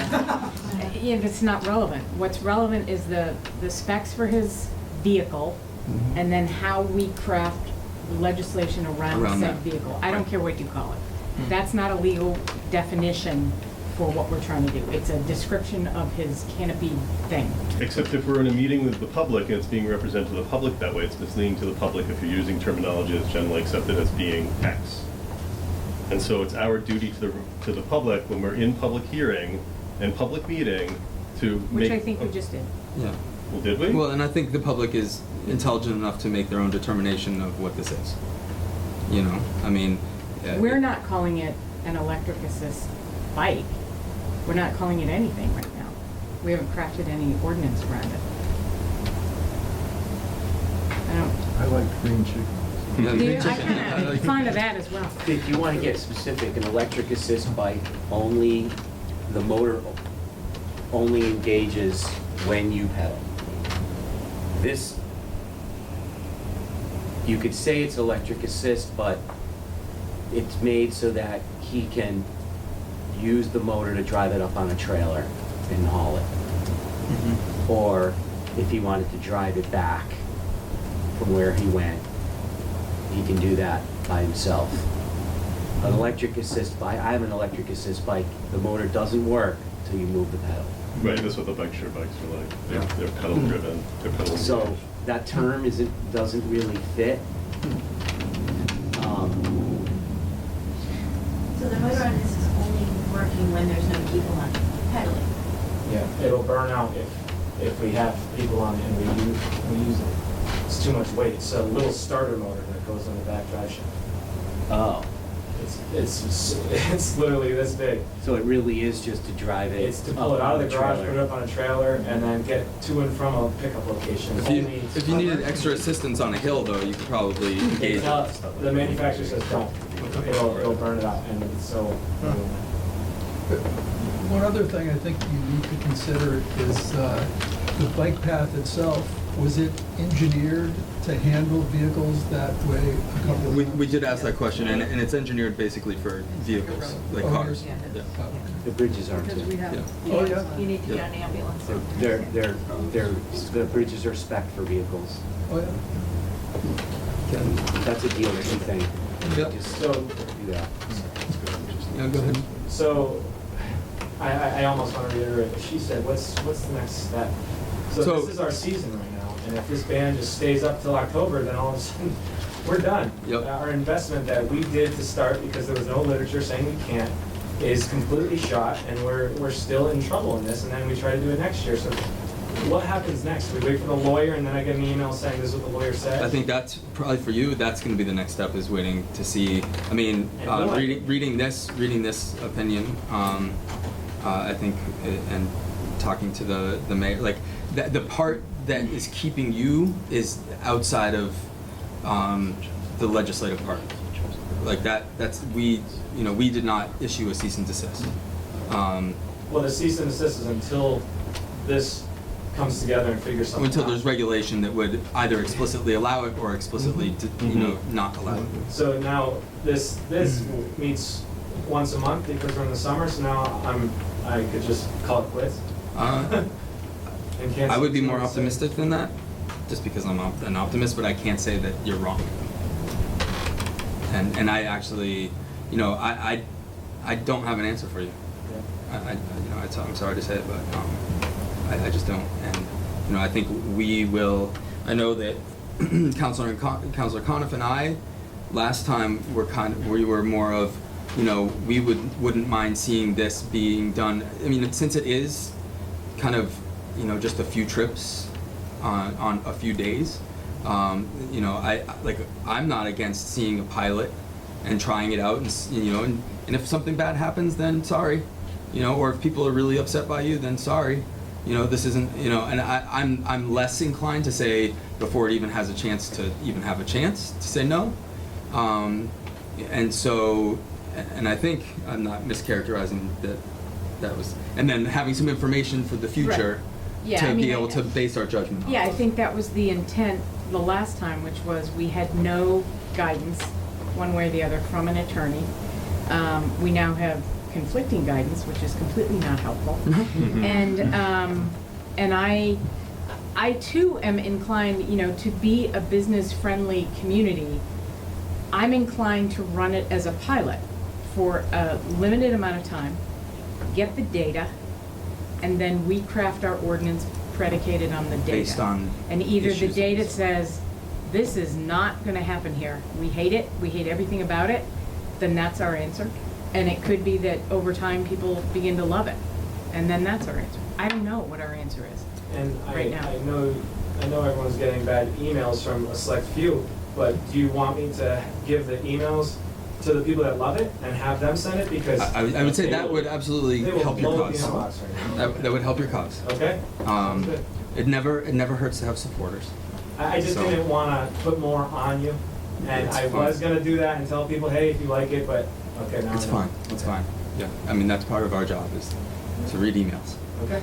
So, Councilor Sarah. I was just gonna say, I mean, I think before we are able to, well, we continue to deliberate, but before we make any decisions, at least from my perspective on a trial or anything, we really need to sort out the potentially conflicting. Oh, legal yeah. issues. Oh, yeah. Oh, yeah. I think that's the only Yep. thing that we're waiting for, We need really. to, Counselor McCoy, you said that we're waiting for a potential addendum from our city solicitor, so that may give us more direction and guidance when we get that. I would say that's the next Yeah, that's the next step. step. And, you know, And the chief was supposed to be here tonight, but he had an emergency, so I know that he's concerns. all right. Well, hey, I just want to thank everybody for coming. We appreciate your input. Okay. Let me just finish. Oh, I didn't know you started. Yeah, no, I didn't know you didn't. Let me finish. Yeah, go ahead. I just wanna first say thanks to everybody that show up. My name is Omar Gomez. I'm the chairman of Public Safety Subcommittee. I just want to refer something that he said. That people are really afraid. I disagree with him. I think people have concerns, and they have valid concerns about safety issues, the size of the vehicle, because I agree with you. I couldn't call that as a bike. I don't think it is no bike. And I just want to throw that there. Is a lot of concerns about safety issues, including the noise. I get a call Sunday about there was a really loud noise about the group that was riding the vehicle. And I just want to throw there that is valid concerns, and we are here to hear them and to work with it and to fix it. Absolutely. Okay. So, got it? You done? Okay. So thank you everybody for coming. I appreciate it. We appreciate your time. Sorry to monopolize your meeting. You know, I think you know, as we move forward with this, we want to keep everybody in the loop and make sure you guys are apprised of what's happening and can continue to weigh in. And we appreciate your work for the bike trail that we all love. So thank you. And I think I would be happy to Motion to adjourn. that because since we're going to be here tomorrow night. Oh, right, second.